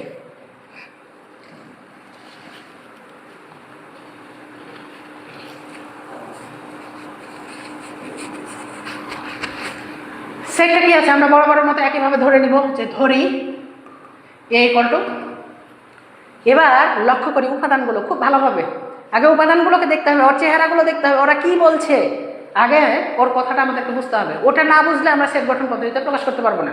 তাহলে এটা কি বলছে? এখন দেখি যে এখানে উপাদানগুলো আছে 4 আছে, 8 আছে, 12 আছে, 16 আছে, 20 আছে, 24 আছে, 28 আছে, 32 আছে, 36 আছে, 40 আছে, সবগুলোই কিন্তু জোড় সংখ্যা, কিন্তু ধারাবাহিক নাই। তাই আমরা এগুলোকে কি বলতে পারবো না, এগুলোকে জোড় সংখ্যা বলতে পারবো না। তাহলে আমরা অন্যটা দেখি, অন্যটা কি, এটা আবার দেখছি যে সবগুলোই 4 দ্বারা ভাগ যায়, বা আমরা এইভাবে বলতে পারি সবগুলোই 4-এর ঘরের নামতা। এই যে দেখি 4 1 4, 4 2 8, 3 4 12, 4 4 16, 4 5 20, 4 6 24, 4 7 28, 4 8 32, 4 9 36, 4 10 40। তাহলে প্রত্যেকটাই কি যাচ্ছে, 4 দ্বারা ভাগ যাচ্ছে, বা 4-এর ঘরের নামতা।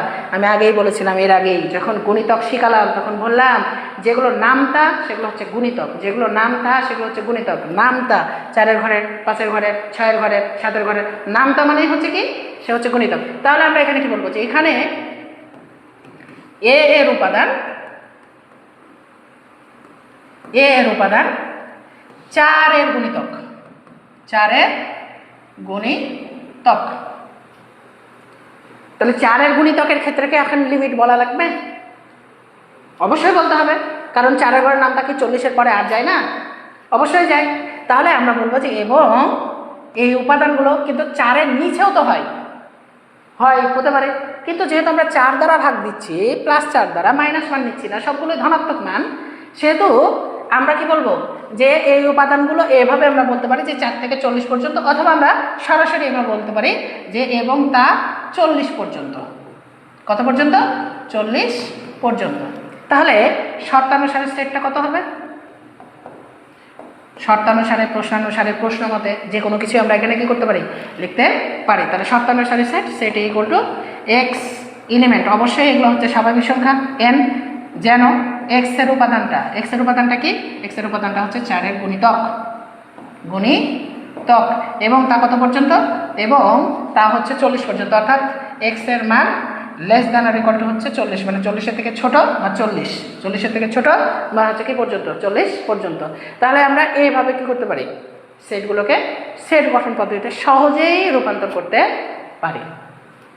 তাহলে সেট যে প্রকাশ পদ্ধতি, এই প্রকাশ পদ্ধতিটা আশা করি তোমাদের একটা খুব ভালো একটা ধারণা আমি দিয়ে দিতে পেরেছি। তোমরা এখন এটা খুব ভালোভাবে কি করতে পারবা, আয়ত্ত করে সমাধান করতে পারবা। এবার আসি, এই সেটগুলো আমাদেরকে কিভাবে নির্ণয় করবো, বিভিন্ন উপাদান দেওয়া আছে দিয়ে বললো, একটা সমীকরণ দিয়ে বললো এটা সত্যতা যাচাই করো বা প্রমাণ করো বা দেখাও, এভাবে যদি বলে তাহলে আমরা এগুলোকে হচ্ছে কিভাবে নির্ণয় করব, এই বিষয়টা একটু খেয়াল করি। তাহলে এই সমাধানের ক্ষেত্রে আমাদের যে যে মানগুলো আছে, সে মানগুলো সমাধানের জন্য আমরা এটা বাদ দিয়ে একটু আমরা সমাধান প্রক্রিয়াটা দেখি, তাহলে আমরা বুঝতে পারবো। ধরি যে এখানে ইউ এর মানগুলো দেওয়া আছে এরকম যে 1 2 3 4 5 6 7 এই কটা, এবং এ ইকুয়াল টু দেওয়া আছে হচ্ছে 1 3 5 7, বি ইকুয়াল টু দেওয়া আছে যে 2 6 7, সি ইকুয়াল টু দেওয়া আছে 3 5 এবং হচ্ছে 6, এটা দেওয়া আছে। এখন এখান থেকে আমাদেরকে যে সংযোগ বের করা আমরা শিখে ফেলেছি, এই যে ছেদ বের করা আমরা শিখে ফেলেছি, তারপরে হচ্ছে পূরক বের করা আমরা শিখে ফেলেছি। তারপর আমরা বলি যখন পূরক করবো তখন কি করতে হবে, সার্বিক সেট থেকে ওই নির্দিষ্ট সেটটাকে বাদ দিয়ে দিতে হবে। তাহলে পূরকের ক্ষেত্রে আমরা কি জানি, যে পূরকের ক্ষেত্রে জানি ইউ এর উপাদান 1 থেকে আমাদের যে উপাদানগুলো আছে সেই উপাদানগুলো আমাদের বসবে, তাহলে 4 5 6 এবং হচ্ছে 7, আর বাদ দিয়ে আমরা বসাবো কি এর উপাদান। তো এর উপাদান কত কত আছে, 1 3 5 7, 1 3 5 এবং হচ্ছে কি 7। তাহলে আমরা কি পাচ্ছি 1 3 5 7, তাহলে 1 3 5 7 আমরা কি বলেছি যে বাদের পরের উপাদানগুলো বাদ, কারণ ওর সাথে যে যে উপাদানগুলো মিলে যাবে সেগুলো বাদ। তাহলে 1 মিলে গেল 1 বাদ, 3 মিলে গেল 3 বাদ, 5 মিলে গেল 5 মিলে গেল 5 বাদ, এবং 7 মিলে গেল 7 বাদ। তাহলে কত কত থাকলো, থাকলো হচ্ছে 2, থাকলো হচ্ছে কত 4 এবং হচ্ছে 6। এই যে উপাদানগুলো নিয়ে গঠিত হলো এটাকেই বলা হচ্ছে কি পূরক সেট। তাহলে আমরা এই একটা জিনিসের পূরক যদি বের করতে পারি তাহলে এখানে যতগুলো পূরক আছে সবগুলো বের করতে পারবো, সংযোগ আমরা আগেই বের করতে জানি। তাহলে আমরা কি লিখবো, আমরা লিখবো দেওয়া আছে, দেওয়া আছে কি উপাদানগুলো, ইউ ইকুয়াল টু আছে কত 1 2 3 4 5 6 এবং হচ্ছে 7। বি এর উপাদান, এর উপাদানগুলো কত আছে, এর উপাদানগুলো আছে 1 3 5, বি এর উপাদানগুলো কত আছে, বি এর উপাদানগুলো আছে 2 4 6। সি সি সি দেওয়া আছে হচ্ছে 3 4 5 এবং না 3 4 5 6 এবং 7, 6 এবং 7, 3 4 5 6 এবং 7, এতগুলো উপাদান দেওয়া আছে। এখন এইটা আমাদেরকে কি করতে হবে, সত্যতা যাচাই করতে হবে। তাহলে আগে আমরা বাম পক্ষ করি। তাহলে বাম পক্ষ করার ক্ষেত্রে আমাদের এখানে কি উপাদানগুলো আগে বের করে নিতে হবে, আমাদের উপাদান বের করতে হবে এ সংযোগ বি, ভালো করে খেয়াল করি, এ সংযোগ বি বের করতে হবে। তাহলে এ সংযোগ বি বের করলে আমরা এর উপাদান নিই, এর উপাদান হচ্ছে 1 3 5, সংযোগ বি এর উপাদান হচ্ছে কত 2 4 এবং 6। তাহলে এই সংযোগের কাজ কি আগেই শিখাইছিলাম যে মিললেও নিব না মিললেও নিব। তাহলে মিললেও নিব না মিললেও নিব মানে কি 1 মিলে নিই, নিলাম 2 মিলে নিই, নিলাম সাজিয়ে নিব, 1-এর পরে 2, তারপরে 3, তারপর হচ্ছে 4, তারপরে 5, তারপর হচ্ছে কি 6। তাহলে মিললেও নিলাম না মিললেও নিলাম, তো কোনোটাই মিলেনি, সব নিলাম। এবার আসি, এটা আমাদের হয়ে গেল। এখন আমি যদি বলি যে বাম পক্ষ আমরা নির্ণয় করবো, তাও কিন্তু আমাদের হয়ে যাবে। তা আমরা আগে বাকি উপাদানগুলো নির্ণয় করে ফেলি, অর্থাৎ এ পূরক এবং বি পূরক নির্ণয় করে ফেলি। তাহলে এ পূরকটা কি, তাহলে এ পূরক মানে হচ্ছে ইউ বাদে। তাহলে ইউ এর উপাদান কত, ইউ এর উপাদান হচ্ছে 1 থেকে 1 2 3 4 5 6 7, আর বাদ বি এর উপাদান কত, এর উপাদান কত, এর উপাদান হচ্ছে 1 3 5। তাহলে আমরা বলেছি বাদ মানে উপাদ, ওর সাথে এগুলো যা যা মিলে যাবে সেগুলো বাদ। তাহলে না মিললে নেবো, কি বলেছি প্রথম উপাদান থেকে না মিললে নিব। তাহলে প্রথম উপাদান থেকে 2 মিলে নিই, নিলাম, 4 মিলে নিই, নিলাম, 6 মিলে নিই, নিলাম, 7 মিলে নিই, তাও নিলাম।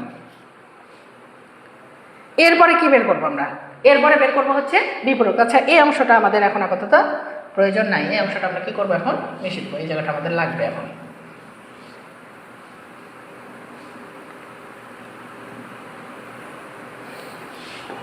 তাহলে এবার আমরা কি করব, এবার আমরা হচ্ছে বিপরক বের করব। তাহলে বি পূরকটা কি? তাহলে বি পূরক ইকুয়াল টু হচ্ছে ইউ বাদ বি, অর্থাৎ সোজা কথা, যে সেটের উপরে পূরক থাকবে সার্বিক সেট থেকে ওই সেটটাকে বাদ দিয়ে দিতে হবে। তাহলে সার্বিক সেটটা কি? সার্বিক সেটটা হচ্ছে 1 2 3 4 5 6 এবং 7 বাদ বি এর উপাদান হচ্ছে কত? বি এর উপাদান হচ্ছে 2 4 6, 2 4 এবং হচ্ছে কি 6। তাহলে আমরা যদি বাদ দিই তাহলে 2 4 6 বাদ। এবার আমি কি শিখালাম যে প্রথম উপাদান থেকে প্রথম সেট থেকে না মিলা উপাদানগুলো নিব, যেগুলো মিলবে না সেগুলো নিব। তাহলে মিলছে না কোনগুলো? মিলছে না যে 1 মিলেনি, এই যে 3 মিলেনি, তারপরে এখানে 4 আছে, এখানে 4 আছে, তাহলে 5 নাই, তাহলে 5 মিলেনি, এখানে 6 আছে, এখানে 6 আছে, 7 নাই, তাহলে 7 মিলেনি, আমরা নিয়ে নিলাম। এরপরে কি? এই যে আমাদের যে জোড়া মানগুলো ছিল, এই যে বাম পক্ষ করার জন্য এ সংযোগ বি লাগতো, ডান পক্ষ করার জন্য এ পূরক লাগতো, বি পূরক লাগতো। আমাদের মানগুলো কিন্তু সব নির্ণয় করা হয়ে গেছে। এখন আমরা কি করব? আমরা এবার সুন্দর করে লিখবো বাম পক্ষ। বাম পক্ষ কি? বাম পক্ষ হচ্ছে এ সংযোগ বি এর উপরে পূরক। তাহলে এ সংযোগ বি এর উপরে পূরক মানে আমি বলেছি যে যার উপরে পূরক থাকবে সে ইউনিভার্সাল থেকে বিয়োগ। এখানেও বি এর উপরে পূরক ছিল, ইউনিভার্সাল থেকে বি বিয়োগ। এখানে এ সংযোগ বি পুরোটার উপরে পূরক আছে, তাহলে ইউনিভার্সাল সেট থেকে আমাদেরকে কি করতে হবে? এ সংযোগ বি পুরোটাই বাদ দিতে হবে। তাহলে আমরা যদি পুরোটাই বাদ দিই তাহলে এ ইউ সেটের উপাদান হচ্ছে 1 থেকে 7 পর্যন্ত, বা আমাদের এ সংযোগ বি এর উপাদান পেয়েছি, যে এখানে আমরা নির্ণয় করলাম এ সংযোগ বি, এই যে এই উপাদানটা কত? উপাদানটা পাইছি 1 থেকে 6 পর্যন্ত। তাহলে 1 2 3 4 5 এবং হচ্ছে 6, এই উপাদানটা আমরা পেয়েছি। তাহলে কি বললাম? বাদ। তাহলে 1 থেকে 6 পর্যন্ত বাদ। তাহলে এখানে 1 থেকে 6 পর্যন্ত বাদ থাকলো কে? 7। তাহলে 7 হচ্ছে বাম পক্ষ। এখন ডান পক্ষ যদি 7 হয় তাহলে 70। তাহলে ডান পক্ষ এবার করি। ডান পক্ষ, ডান পক্ষটা কি আছে? এ পূরক ছেদ বি পূরক, ছেদ বি পূরক। তাহলে এ পূরকের উপাদান কত পেলাম? এ পূরকের উপাদান পেলাম হচ্ছে 2 4 6 7, 2 4 6 এবং হচ্ছে কি 7। এরপরে আমাদের কাজ হচ্ছে ছেদের, ছেদের পরে বিপূরক। তাহলে বিপূরকের উপাদান কত কত পেলাম? বিপূরকের উপাদান পেলাম 1 3 5 7, 1 3 5 7। ছেদের কাজ কি বললাম? কিছু আগে ছেদের কাজ কি শিখলাম? কমন উপাদান, মিলিত উপাদান, মিললে নিব, শুধু মিললে নিব। তাহলে কি কি মিলছে? তাহলে মিলছে হচ্ছে শুধু 7, তাহলে আমরা নিব হচ্ছে 7। তাহলে দেখলাম যে বাম পক্ষ পাইছি 7, ডান পক্ষ পাইছি 7। তাহলে আমরা বলে দিতে পারি যে এটা এখানে তুলে দিয়ে বলবো যে ইহা সত্য। ইহা কি? এ হচ্ছে সত্য। যদি বলতো দেখাও তাহলে লিখতাম দেখানো হলো, যদি বলতো প্রমাণ করো তাহলে লিখতাম হচ্ছে কি প্রমাণিত। আশা করি খুব ভালোভাবে বুঝেছি। এবার আর একটা অঙ্ক। এই অঙ্কটা এখন কিন্তু পূরকের ব্যবহার নাই, সংযোগ এবং ছেদের ব্যবহার আছে। এটা তো আরও সহজ, আশা করি পারা যাবে। তারপর একটু দেখি, এই যে উপাদানগুলো আছে, এই উপাদানগুলো আমাদেরকে বের করার জন্য আমরা দেওয়া আছে দিয়ে উপাদানগুলো তুলব।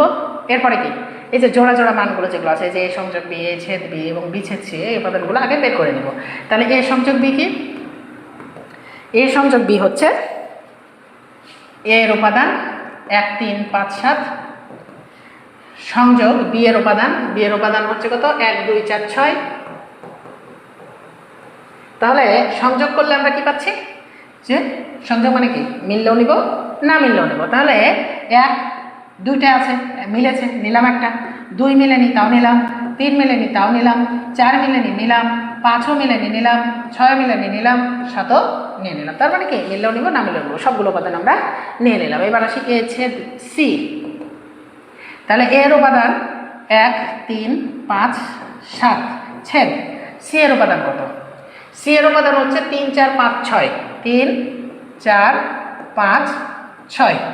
তাহলে আমরা দেখি যে ছেদের কাজ কি? শুধু মিললে নিব। শুধু মিলছে কি কি? এখানে মিলছে 3 3, আর মিলছে কি 5 এবং 5। তাহলে আমরা দুইটার মধ্যে পেলাম 3 এবং 5। তাহলে যেহেতু আমরা 3 এবং 5 পেয়ে গেছি, তাহলে এ ছেদ সি হচ্ছে 3 5। এবার কি? এবার হচ্ছে বি ছেদ সি। তাহলে বি ছেদ সি, তাহলে বি এর উপাদান হচ্ছে 1 2 4 6, 1 2 4 6, ছেদ সি এর উপাদান হচ্ছে 3 4 5 6, 3 4 5 6। তাহলে আমরা কি করব? ছেদ মানে হচ্ছে মিললে নিব। তাহলে এখানে কি কি মিলছে? এখানে 4 মিলছে, এখানে 6 মিলছে। তাহলে আমাদের উপাদানগুলো কী কী? উপাদানগুলো হচ্ছে 4 এবং 6। এবার সবগুলো জোড়া মানগুলো আমাদের বের করা হয়ে গেছে। আমরা এখন বাম পক্ষ বের করব এবং ডান পক্ষ বের করবো। দেখি বাম পক্ষ সমান, তাহলে বাম পক্ষে কি আছে? বাম পক্ষে আছে a সংযোগ b ছেদ c। তাহলে a সংযোগ b এর মান আমরা পেয়েছি কত? এই যে a সংযোগ b এর মান আমরা পেয়েছি 1 2 3 4 5 6 7, 1 2 3 4 5 6 এবং হচ্ছে কি 7 ছেদ। এবার c এর উপাদান, তো c এর উপাদানগুলো কত বলতে হয়? 3 4 5 6, 3 4 5 এবং হচ্ছে কি 6। ছেদ মানে কি? ছেদ মানে হচ্ছে শুধু মিললে নেব। তো এখানে 3 থেকে 6 পর্যন্ত সবই মিলবে। তাহলে 3 মিলছে, 4 মিলছে, 5 মিলছে, 6 মিলছে। ওকে, এবার আমরা দেখব ডান পক্ষ। ডান পক্ষটা কি? ডান পক্ষটা আছে a ছেদ c সংযোগ হচ্ছে b ছেদ c। তাহলে a ছেদ c এর মান আমরা কি বের করলাম? এই যে a ছেদ c এর মান আমরা বের করেছি হচ্ছে 3 5। তাহলে আমরা নিয়ে নেব 3 5 ছেদ সংযোগ। তাহলে সংযোগ b ছেদ c বের করেছি কি? b ছেদ c বের করেছি হচ্ছে 4 6। তাহলে নিয়ে নিলাম হচ্ছে কি 4 6। তাহলে সংযোগ মানে কি? মিললেও নিব না মিললেও নেব, সাজিয়ে নেব, সিরিয়াল থেকে নেব। তাহলে 3 আগে, তারপরে 4, তারপরে হচ্ছে 5, তারপর হচ্ছে 6। এবার আমরা তাকাই বাম পক্ষ এবং ডান পক্ষের দিকে। দুইটা কি একই? অবশ্যই দুইটা একই। তাহলে আমরা বলে দেবো কি অতএব অঙ্কের লাইনটা যে বলবো কি ইহা সত্য। খুবই মজার, একেবারেই মজার। আশা করি আমরা খুব ভালোভাবে করতে পারবো। এবার দেখি দুইটা সেট দেওয়া আছে, সি আর একটা সেট, কিন্তু কোনো উপাদান নাই নির্দিষ্ট করে, ওই উপাদানগুলো নিয়ে গঠিত হবে সংযোগ করে। দেখাও যে পি অফ সি এর উপাদান সংখ্যা 2 পাওয়ার n, যেখানে n হচ্ছে সি এর উপাদান সংখ্যা। n হচ্ছে কি? n হচ্ছে সি এর উপাদান সংখ্যা। তার মানে সি এর যে উপাদান পাবো সেগুলোকে নিয়ে আমাদের কি করতে হবে? কাজ করতে হবে। তাহলে এই যে পি অফ সি মানে কি? সি সেটের শক্তি সেট বের করতে হবে। তাহলে সি সেটের শক্তি সেট বের করতে হলে আগে আমরা সি বের করবো। কি বের করবো? সি। তাহলে দেওয়া আছে a ইকুয়াল টু কত দেওয়া আছে? a b, b equal to কত দেওয়া আছে? a b c। তাহলে সি সমান কি হবে? সি সমান হচ্ছে a সংযোগ b। তাহলে সমান এর মান হচ্ছে a b সংযোগ b এর মান হচ্ছে কি a b c। তাহলে আমরা দেখি যে কি কি পাচ্ছি আমরা। সংযোগ মানে হচ্ছে সবগুলো উপাদান নিব। তাহলে a নিব, b ও নিব, c ও নিব, তাহলে abc পেলাম। তাহলে আমরা c সমান কি পেলাম? abc। এখন আমরা কি করব? পাওয়ার অফ c অর্থাৎ p অফ c আমরা বের করব, পাওয়ার সেট। তাহলে পাওয়ার সেট মানে কি? আমি বলেছিলাম আগে উপসেটগুলো নিয়ে গঠন হবে। তাহলে উপসেটগুলো বের করি। তাহলে উপসেট হচ্ছে একটা a, একটা হচ্ছে b, আর একটা হচ্ছে c, তারপরে হচ্ছে কি? তারপরে দুইটা দুইটা করে নিব। তাহলে একটা করে বাদ দিয়ে দিই ab, তারপরে মিডিল একটা বাদ দিয়ে দিই ac, তারপরে প্রথমে একটা বাদ দিয়ে দিই bc। এরপরে কি? এরপরে সবগুলোই দুইবার করে নেওয়া শেষ। এবার কি করবো? আমরা সবগুলোই নেবো। সবগুলো কি কি? a b c। তারপরে কি? সব সেটের মধ্যে একটা ফাঁকা সেট থাকে। তাহলে একটা কি? ফাঁকা। এগুলো উপসেট হলো। এই উপসেটগুলোকে যখন আবার এইভাবে সেকেন্ড বন্ধনী দ্বারা ঘিরে দিব তখন এই হয়ে যাবে শক্তি সেট। তাহলে পাওয়ার অফ সেট আমরা পেয়ে গেলাম কি? এটা। এখন এখানে কয়টা উপাদান আছে? এখানে আমরা বলি এখানে উপাদান আছে 8টি। 1 2 3 4 5 6 7 এবং 8টি উপাদান। তাহলে আমরা লিখব পি অফ সি এর উপাদান, পি অফ সি এর উপাদান সংখ্যা ইকুয়াল টু হচ্ছে 8টি আছে। কয়টি আছে? 8টি। আর 8 মানে হচ্ছে 2 পর 3। 2 পর 3 মানে হচ্ছে 8 সূচক পদ্ধতিতে। আর 2 পর 3 মানে কি? 2 পর 3, এই যে 2 পর 3 মানে হওয়া, আমরা এটাকে বলতে পারি যা 2 পাওয়ার n কে কি করে? সমর্থন করে দেখানো হলো। আশা করি বুঝতে পেরেছি। খুবই সহজ জিনিস। শুধু পাওয়ার অফ সি বসিয়ে দেবো, উপাদান কয়টি আছে সেটা নিয়ে আমরা সাজিয়ে দেবো, দিয়ে বলবো যে হচ্ছে কি 2 পাওয়ার n কে কি করে? সমর্থন করে। এবার দেখি যে ক্রোমোজোম শিখলাম, সেই ক্রোমোজোমের আর একটা উদাহরণ নিয়ে এসেছি। এই উদাহরণটা একটু লক্ষ্য করে উদাহরণটা।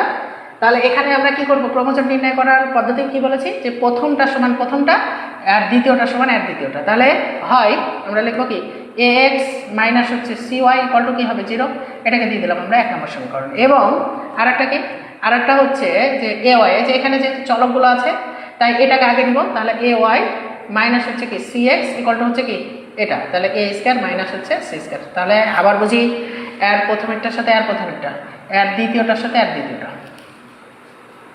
তাই নিয়েছি।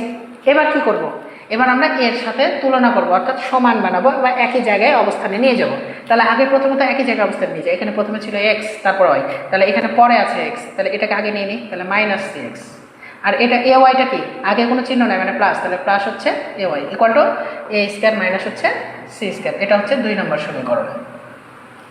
তাহলে এখন অপনয়ন পদ্ধতিতে যদি আমরা সমাধান করি বা সমাধান করতে চাই, তাহলে আমাদেরকে কী করতে হবে, আমাদেরকে যে কোনো একটা হয় এক্সগুলোকে অথবা এই যে ওয়াইগুলোকে, দুইটা সমীকরণে 1 নম্বরের এক্স 2 নম্বরের এক্সকে একই বানাতে হবে, অথবা 1 নম্বরের ওয়াই এবং 2 নম্বরের ওয়াইকে একই বানাতে হবে, যে কোনো একটাকে বানালেই হবে। তো একটু খেয়াল করি, এই দুইটাকে আমরা পাশাপাশি লিখি, পাশাপাশি এক্সকে আমরা সমান বানাবো, আর এটা আছে minus C Y C X. একটু খেয়াল করি, এই যে একে কি কোনো সংখ্যা গুণ করে আমরা সমান বানাতে পারবো? পারবো না, একমাত্র কি বর্ণমালা গুণ করে একই সমান বানাতে হবে। তাহলে এখানে সি আছে কিন্তু এখানে নাই, তাহলে এখানে একটা সি গুণ করে দিলে এটা হয়ে যাবে এসি এক্স, আর এখানে সি আছে কিন্তু এখানে এ নাই, তাহলে এই জায়গায় একটা এ গুণ করে দিলে এটাও হয়ে যাবে এসি এক্স।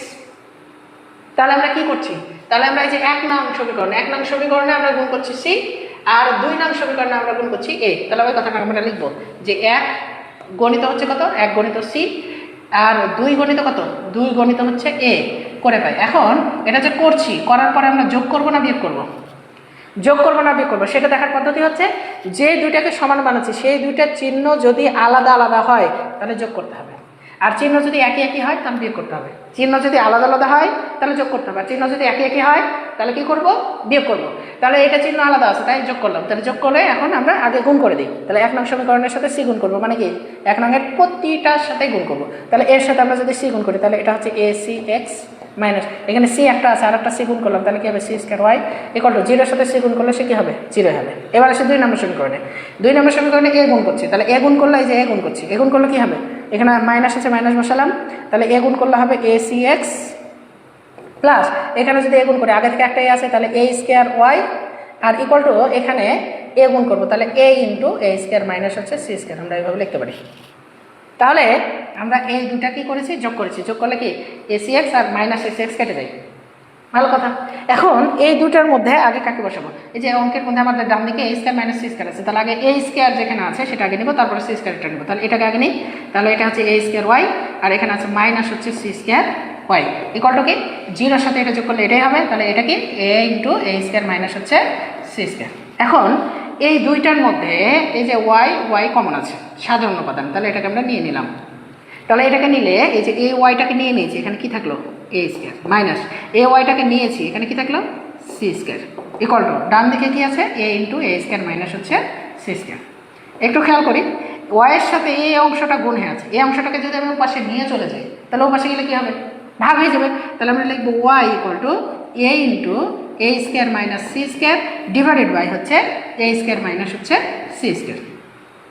তাহলে এই যে A square minus C square আর A square minus C square এটা কেটে যায়, কেটে গেলে আমরা ওয়াইয়ের মানটা কত পাচ্ছি, আমরা ওয়াইয়ের মানটা পাচ্ছি হচ্ছে এ, আমরা ওয়াইয়ের মানটা পেলাম এ। এখন এই যে ওয়াইয়ের মানটা, এই মানটা 1 নম্বরে অথবা 2 নম্বর সমীকরণে যে কোনো একটাতে বসিয়ে আমরা এক্সের মান পেয়ে যাব। তো 1 নং সমীকরণটা ছোট আছে, এই যে ডান দিকে এত কিছু নাই, তাহলে আমরা 1 নংয়ে বসাই। তাহলে 1 নংয়ে যদি বসাই তাহলে কি হচ্ছে দেখি, তাহলে লিখি যে ওয়াইয়ের মান 1 নং এ বসিয়ে পাই, 1 নং সমীকরণে বসিয়ে পাই। তাহলে 1 নং সমীকরণটা একটু তুলে নিই, এক্স মাইনাস হচ্ছে সি ওয়াই ইকুয়াল টু হচ্ছে 0, তাহলে বা কার মান বসাবো, ওয়াইয়ের মান বসাবো। তাহলে ওয়াইয়ের মান কত এ, তাহলে এখানে ওয়াই কোথায় আছে, এখানে ওয়াইয়ের জায়গায় বসাবো, তাহলে তার আগে যা আছে বসিয়ে দিলাম, সিও বসিয়ে দিলাম, ওয়াইয়ের জায়গায় আমরা কি বসিয়ে দিলাম, ওয়াইয়ের জায়গায় বসিয়ে দিলাম হচ্ছে এ ইকুয়াল টু হচ্ছে কি, ইকুয়াল টু হচ্ছে 0। তাহলে বা এবার একটু খেয়াল করি, আমাকে বের করতে হবে কার মান, এক্স এর মান। তাহলে এক্সগুলোকে বামে রাখবো, বাকিগুলোকে কী করবো, ডানে নিয়ে যাবো। তাহলে প্রথমত আগে সি এটাকে ডানে নিয়ে যায়, তাহলে এ এক্স ইকুয়াল টু এ পাশে মাইনাস আছে, ও পাশে গেলে হয়ে যাবে প্লাস সি এ, আর জিরোর সাথে যোগ করলে সে এটাই হয়, তাই জিরোটাকে আর লিখলাম না। তাহলে বা এ পাশে গুণে আছে, ও পাশে গেলে কী হয়ে যাবে, ও পাশে গেলে হয়ে যাবে ভাগ। তাহলে সি এ বাই হচ্ছে এ, তাহলে এ কেটে গেল। তাহলে অতএব এক্স ইকুয়াল টু হচ্ছে কি সি। এক্স ইকুয়াল টু আমরা কী পেলাম, এক্স ইকুয়াল টু পেয়ে গেলাম হচ্ছে সি। একটু দেখি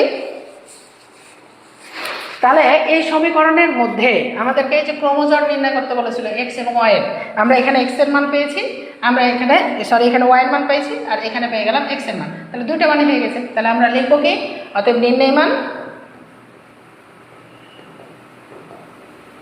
নির্ণয় মান X comma Y equal to, আগে এক্স লিখেছি, আগে কি লিখেছি এক্স, তাহলে আগে এক্স এর মান লিখবো সি, তারপরে কি, তারপর ওয়াই এর মান হচ্ছে এ, এটা অ্যান্সার।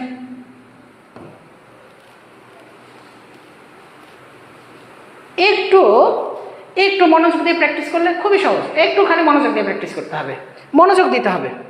একটু খেয়াল করে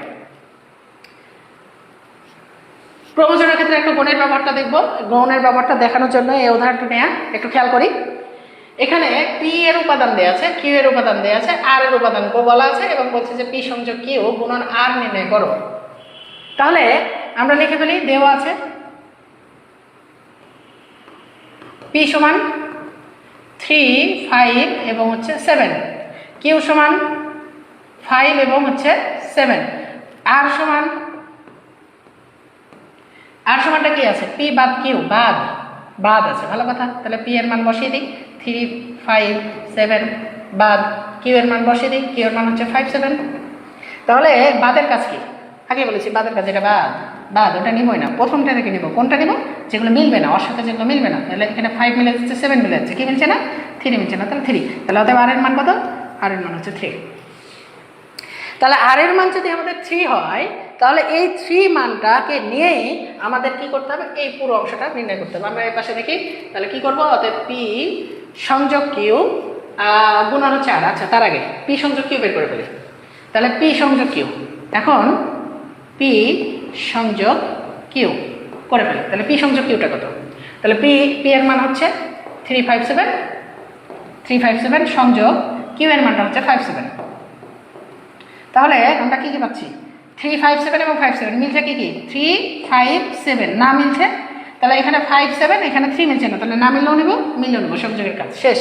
এবার পি সংযোগ কিউ গুণন হচ্ছে আর, এটা আমরা বের করব। তাহলে পি সংযোগ কিউ তো আমরা বের করে ফেলেছি, পি সংযোগ কিউটা কত, পি সংযোগ কিউটা হচ্ছে 3, 5 এবং হচ্ছে 7 গুণন আর এর মান হচ্ছে 3। তাহলে আমরা গুণ করে দেবো পরস্পর একে। তাহলে একে গুণ করার পদ্ধতি কি, একবার 3 দ্বারা অকে গুণ, একবার 5 দ্বারা অকে গুণ, একবার 7 দ্বারা অকে গুণ, তার মানে কি 3 দ্বারা অকে গুণ করলাম, 3, 3। এবার আসি ক্রোমোজোর, যখন এর আগেও শিখলাম ক্রোমোজোরগুলোকে আমরা কিভাবে প্রকাশ করছি, এই যে এক্স কমা ওয়াই, তারপর কি প্রথম বন্ধনী, কি প্রথম বন্ধনী, খেয়াল করি প্রথম বন্ধনী সেটের মধ্যে এক জায়গায় শুধুমাত্র ক্রোমোজোর যেখানে প্রথম বন্ধনী ব্যবহার আছে, একটু খেয়াল করি। তাহলে এটা হচ্ছে প্রথম বন্ধনী কমা 5,3 আবারও প্রথম বন্ধনী, তাহলে 7,3 তাহলে আমরা পেয়ে গেলাম কত, 3, 5, 3, 7, 3। এটা কি সেট না, তাহলে সেটকে প্রকাশ করতে হলে আমাদেরকে আবার কি করতে হবে, দ্বিতীয় বন্ধনী দ্বারা ঘিরে দিতে হবে। তাহলে পি সংযোগ কিউ গুণন আর সমান আমরা এটা পেয়ে গেলাম, তাহলে এটাই অ্যান্সার। খুবই মজার বিষয়। তাহলে এই ধরনের যে কোনো অঙ্ক যদি আসে, এমসিকিউ আসুক আর হচ্ছে অঙ্কের মধ্যেই আসুক, সৃজনশীলের মধ্যেই আসুক বা ছোট প্রশ্নের মধ্যে আসুক, কি করব, আমরা সহজে এটা সমাধান করতে পারবো। এবার আসি একটু শান্ত সেটের অঙ্ক নিয়ে কাজ করে। এখানে অঙ্কটা বলছে এরকম যে কোনো শ্রেণীতে, ধরে নাও তোমাদের শ্রেণী, যদিও তোমাদের শ্রেণীতে 30 জন শিক্ষার্থী থাকবে না, বেশি থাকবে, তো ধরে নিলাম 30 জন আছে। এই 30 জনের মধ্যে 20 জন আছে ফুটবল, মানে 20 জন যে ফুটবল খেলা পছন্দ করে, এবং 15 জন আছে যে ক্রিকেট খেলা পছন্দ করে, আর 2টি খেলাই পছন্দ করে এমন শিক্ষার্থীর সংখ্যা হচ্ছে 10 জন। তার মানে উভয় পছন্দ করে, 2টি খেলাই পছন্দ করে মানে কি উভয় পছন্দ করে, এরকম কয়জন, এরকম হচ্ছে 10 জন। এখন বলছে যে কতজন শিক্ষার্থী 2টি পছন্দ করে না, তা ভেন্সিটার মাধ্যমে নির্ণয় করো। 2টাই পছন্দ করে না মানে কোনোটাই পছন্দ করে না, আমরা এটাকে বলবো কি মঘা, মানে কোনোটাই পারে না। তো পারে না মানে পছন্দ করে না, ওর রুচিবোধি নাই এরকম একটা বিষয়, তার মানে খেলায় পছন্দ করে না, অন্য কিছু পছন্দ করে, পড়াশোনা ভালো পছন্দ করে, এটা হতে পারে। কিন্তু এরকম একটা কোশ্চিন আমরা আবার পার্সোনালি নেব না তাহলে একটু খেয়াল করি। তাহলে এটা আমরা দেখব কিভাবে, ভেন চিত্রের মাধ্যমে। তাহলে ভেন চিত্র আমরা কি বলেছি, পূর্ণ সংখ্যার সেট হচ্ছে, পূর্ণ সংখ্যার সেট প্রকাশের জন্য বা মোট সংখ্যা প্রকাশের জন্য ভেন চিত্র হচ্ছে একটা আয়তক্ষেত্র। তাহলে মোট সংখ্যা প্রকাশের জন্য ভেন চিত্র যদি একটা আয়তক্ষেত্র হয়, তাহলে এই আয়তক্ষেত্রটা কি হবে 30, আর মোট সংখ্যা হচ্ছে সার্বিক সেট, তাই এটাকে আমরা কি দ্বারা প্রকাশ করব, ইউ দ্বারা। তাহলে ইউ ইকুয়াল টু হচ্ছে কত, 30। এবার আসি, এবার এখানে বলছে যে 15 জন ক্রিকেট খেলা পছন্দ করে এবং 20 জন হচ্ছে ফুটবল খেলা পছন্দ করে। তাহলে আগে একটা ফুটবলের সেট নিই, তাহলে ফুটবলকে আমরা এফ দ্বারা প্রকাশ করতে পারি, অথবা আমরা এ দ্বারাও বলতে পারি। আর ক্রিকেট খেলা পছন্দ করে 15 জন, কিন্তু এর মধ্যে আমার উভয় আছে, মানে মিলে আছে। তাহলে মিলে থাকলে এভাবে আমাকে একটাকে আর একটার মধ্যে ঢুকাই দিতে হবে, এভাবে ঢুকিয়ে দেয়া, এভাবে একটাকে আর একটার মধ্যে প্রবেশ করে দিয়ে আমরা কি করব, এই বৃত্ত অঙ্কন করব। আর প্রতিটা বৃত্ত হচ্ছে একটা নির্দিষ্ট সেট। তাহলে এই সেটটা কি, এই সেটটা হচ্ছে ক্রিকেট, তাহলে ক্রিকেটকে আমরা সি দ্বারা প্রকাশ করলাম। তাহলে এবার আমরা দেখব তাহলে মোটটা কত, মানে উভয় কত, উভয় পছন্দ করে কত, তাহলে উভয় পছন্দ করে 10 জন, এই 10 জন বসবে এখানে, কমন জায়গায় বসবে 10 জন, উভয়, এই জায়গাটা হচ্ছে উভয়, উভয় দুইটি বিষয় যেটা পছন্দ করে সেটা। এবার আসি যে এই উভয় কি এই 20-এর মধ্যে নাই, বলা হলো এখানে তোমরা সবাই আছো, আমি আসলাম, বললাম তোমাদেরকে তোমরা কে কে ফুটবল খেলা পছন্দ করো, তোমরা হাত তুলো, হাত তুললা, 20 জন তুললা, আমি গণনা করলাম, গণনা করে দেখলাম কয়জন আছে, 20 জন আছে। আবার এটা লিস্ট করে নেওয়ার পর আবার বললাম যে হচ্ছে তোমাদের মধ্যে এবার কে কে ক্রিকেট খেলতে পছন্দ করো, তারা হাত তুলো। তো তোমাদের মধ্যে এমন আছে স্টুডেন্ট যারা কি ফুটবলও খেলতে পছন্দ করে, যারা ক্রিকেট খেলাও পছন্দ করে, তারা আবার কি করেছো, ফুটবলে যখন হাত তুলেছিল, কিন্তু ক্রিকেটের বেলায় যখন বলা হলো তখনও কি করেছো, হাত তুলেছো। তো এরকম হাত তোলার সংখ্যা কয়জন, 10 জন, যারা ক্রিকেটের সময় হাত তুলেছে, যারা ফুটবলের সময় হাত তুলেছে। তার মানে কি ওরা ক্রিকেটেও ছিল, ওরা ফুটবলেও ছিল, তার মানে ক্রিকেটেও আছে, ফুটবলের মধ্যেও আছে। তাহলে কি এই 10 জন এটা ক্রিকেটের মধ্যেও ফুটবলের মধ্যেও আছে, এই 10 জন ক্রিকেটের মধ্যেও আছে। তাহলে এই যে মোট 20 জন ছিল ছাত্রছাত্রী ফুটবল খেলা পছন্দ করে, এরকম ছাত্র ছিল কয়জন, শিক্ষার্থী ছিল কয়জন, 20 জন। এই 20 জনের মধ্যে এই 10 জনটাকে বাদ দিয়ে দিতে হবে, বাদ দিলে আমাদের কত থাকছে, আরো 10 জন থাকছে, এই 10 জন এখানে। তাহলে এই 10 এবং এই 10 হচ্ছে 20 জন হচ্ছে ফুটবল পছন্দ করে। তার মধ্যে এই 10 জনটাকে, এই 10 জনটা হচ্ছে শুধুই ফুটবল পছন্দ করে, শুধু ফুটবল পছন্দ করে, এরা কিন্তু ক্রিকেট পছন্দ করে না, শুধু ফুটবল পছন্দ করে এরা। এবার আসি, এখানে ক্রিকেট পছন্দ করতে কত, 15 জন, ক্রিকেট পছন্দ করতে 15 জন, এই 15 জনের মধ্যে এই 10 জন আছে। তাহলে এই 10 জনটাকে আমরা কি করে দেবো, বিয়োগ করে দেবো। তাহলে বিয়োগ করে দিলে 5 জন, এই 5 জনটা কি, এই 5 জনটা হচ্ছে শুধু ক্রিকেট পছন্দ করে, শুধু ক্রিকেট। তাহলে আমরা এই যে এই উভয়ের মধ্যে 10 বসে দিয়েছি, আর বাকি 5 আমরা এখানে বসাবো। তাহলে কত হচ্ছে, তাহলে এখানে 10 আর 10 হচ্ছে 20 ফুটবল, এই 10 আর 5 হচ্ছে 15 হচ্ছে ক্রিকেট, আর উভয় হিসেবে আমরা 10 বসেছিলাম, উভয়টাকে আমরা মিডিলে বসেছি, এর মধ্যে আছে, এর মধ্যে আছে। এবার আসি, এবার কোশ্চিনটা হচ্ছে এরকম যে দুইটির পছন্দ করে না, দুইটি খেলা দুইটিই পছন্দ করে না, এরকম কয়জন। তাহলে এখন দেখবো আমাদের টোটাল কয়জন হয়েছে। তাহলে টোটাল কয়জন হয়েছে, এখানে আছে 10 জন, এখানে আছে 10 জন, 20 জন, আর এখানে আছে হচ্ছে কত, 5 জন। এই টোটাল হলো 10 আর 10 20 আর 5 হচ্ছে 25 জন। তাহলে এই 25 জন হচ্ছে খেলা পছন্দ করে, 25 জন কি করে, খেলা পছন্দ করে, কেউ শুধু ফুটবল, কেউ শুধু ক্রিকেট, কেউ উভয় মিলে, দুইটাই মিলেই। তাহলে এরা হচ্ছে খেলা পছন্দ করে। তাহলে এরা কয়জন হলো, এরা হলো 25 জন। শুধু খেলা পছন্দ করে এরা কয়জন, এরা হচ্ছে 25 জন। এখন এই 25 জনের মধ্যে মোট ছিল হচ্ছে কয়জন, মোট ছিল হচ্ছে 30 জন, মোট ছিল 30 জন। তাহলে 30 জন থেকে খেলা পছন্দ করে যদি বাদ দিয়ে দিই, তাহলে খেলা পছন্দ করে না কয়জন, 5 জন। এই 5 জন দিতে হবে আমাদেরকে বাইরে, বৃত্তের বাইরে, আয়তক্ষেত্রের মধ্যে, বৃত্তের বাইরে, আয়তক্ষেত্রের মধ্যে।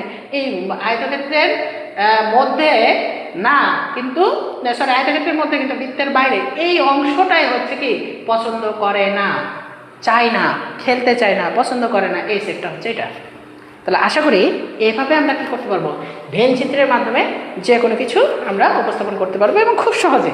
শুধু একটা জিনিস খেয়াল করতে হবে, শুধু পছন্দ করে, উভয় পছন্দ করে, আর পছন্দ করে না, এই বিষয়টা যদি আমরা ঠিক করতে পারি, তাহলে আমরা এটা সুন্দরভাবে কী করতে পারবো, করে দিতে পারবো। তো তোমাদের এই ক্লাসে, আজকে এই লাইভ ক্লাসে আমরা সেট ফাংশনের পুরো সেট অধ্যায়, সেট অংশটা পুরোটাই আমরা শেষ করার চেষ্টা করেছি। এখন তোমাদের প্র্যাকটিসের পালা, তোমরা এটাকে বেশি বেশি প্র্যাকটিস করবা মনোযোগ দিয়ে, তাহলে দেখবা যে তোমরা সেট অংশটাকে খুব ভালোভাবে করতে পারছো।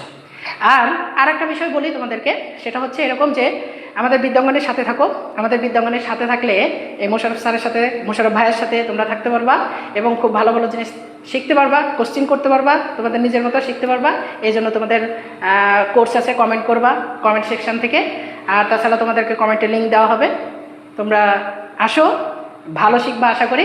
সকলকে আজকের ক্লাসের জন্য ধন্যবাদ জানাচ্ছি এবং শুভকামনা জানাচ্ছি, সুস্বাস্থ্য কামনা করছি। আসসালামু আলাইকুম।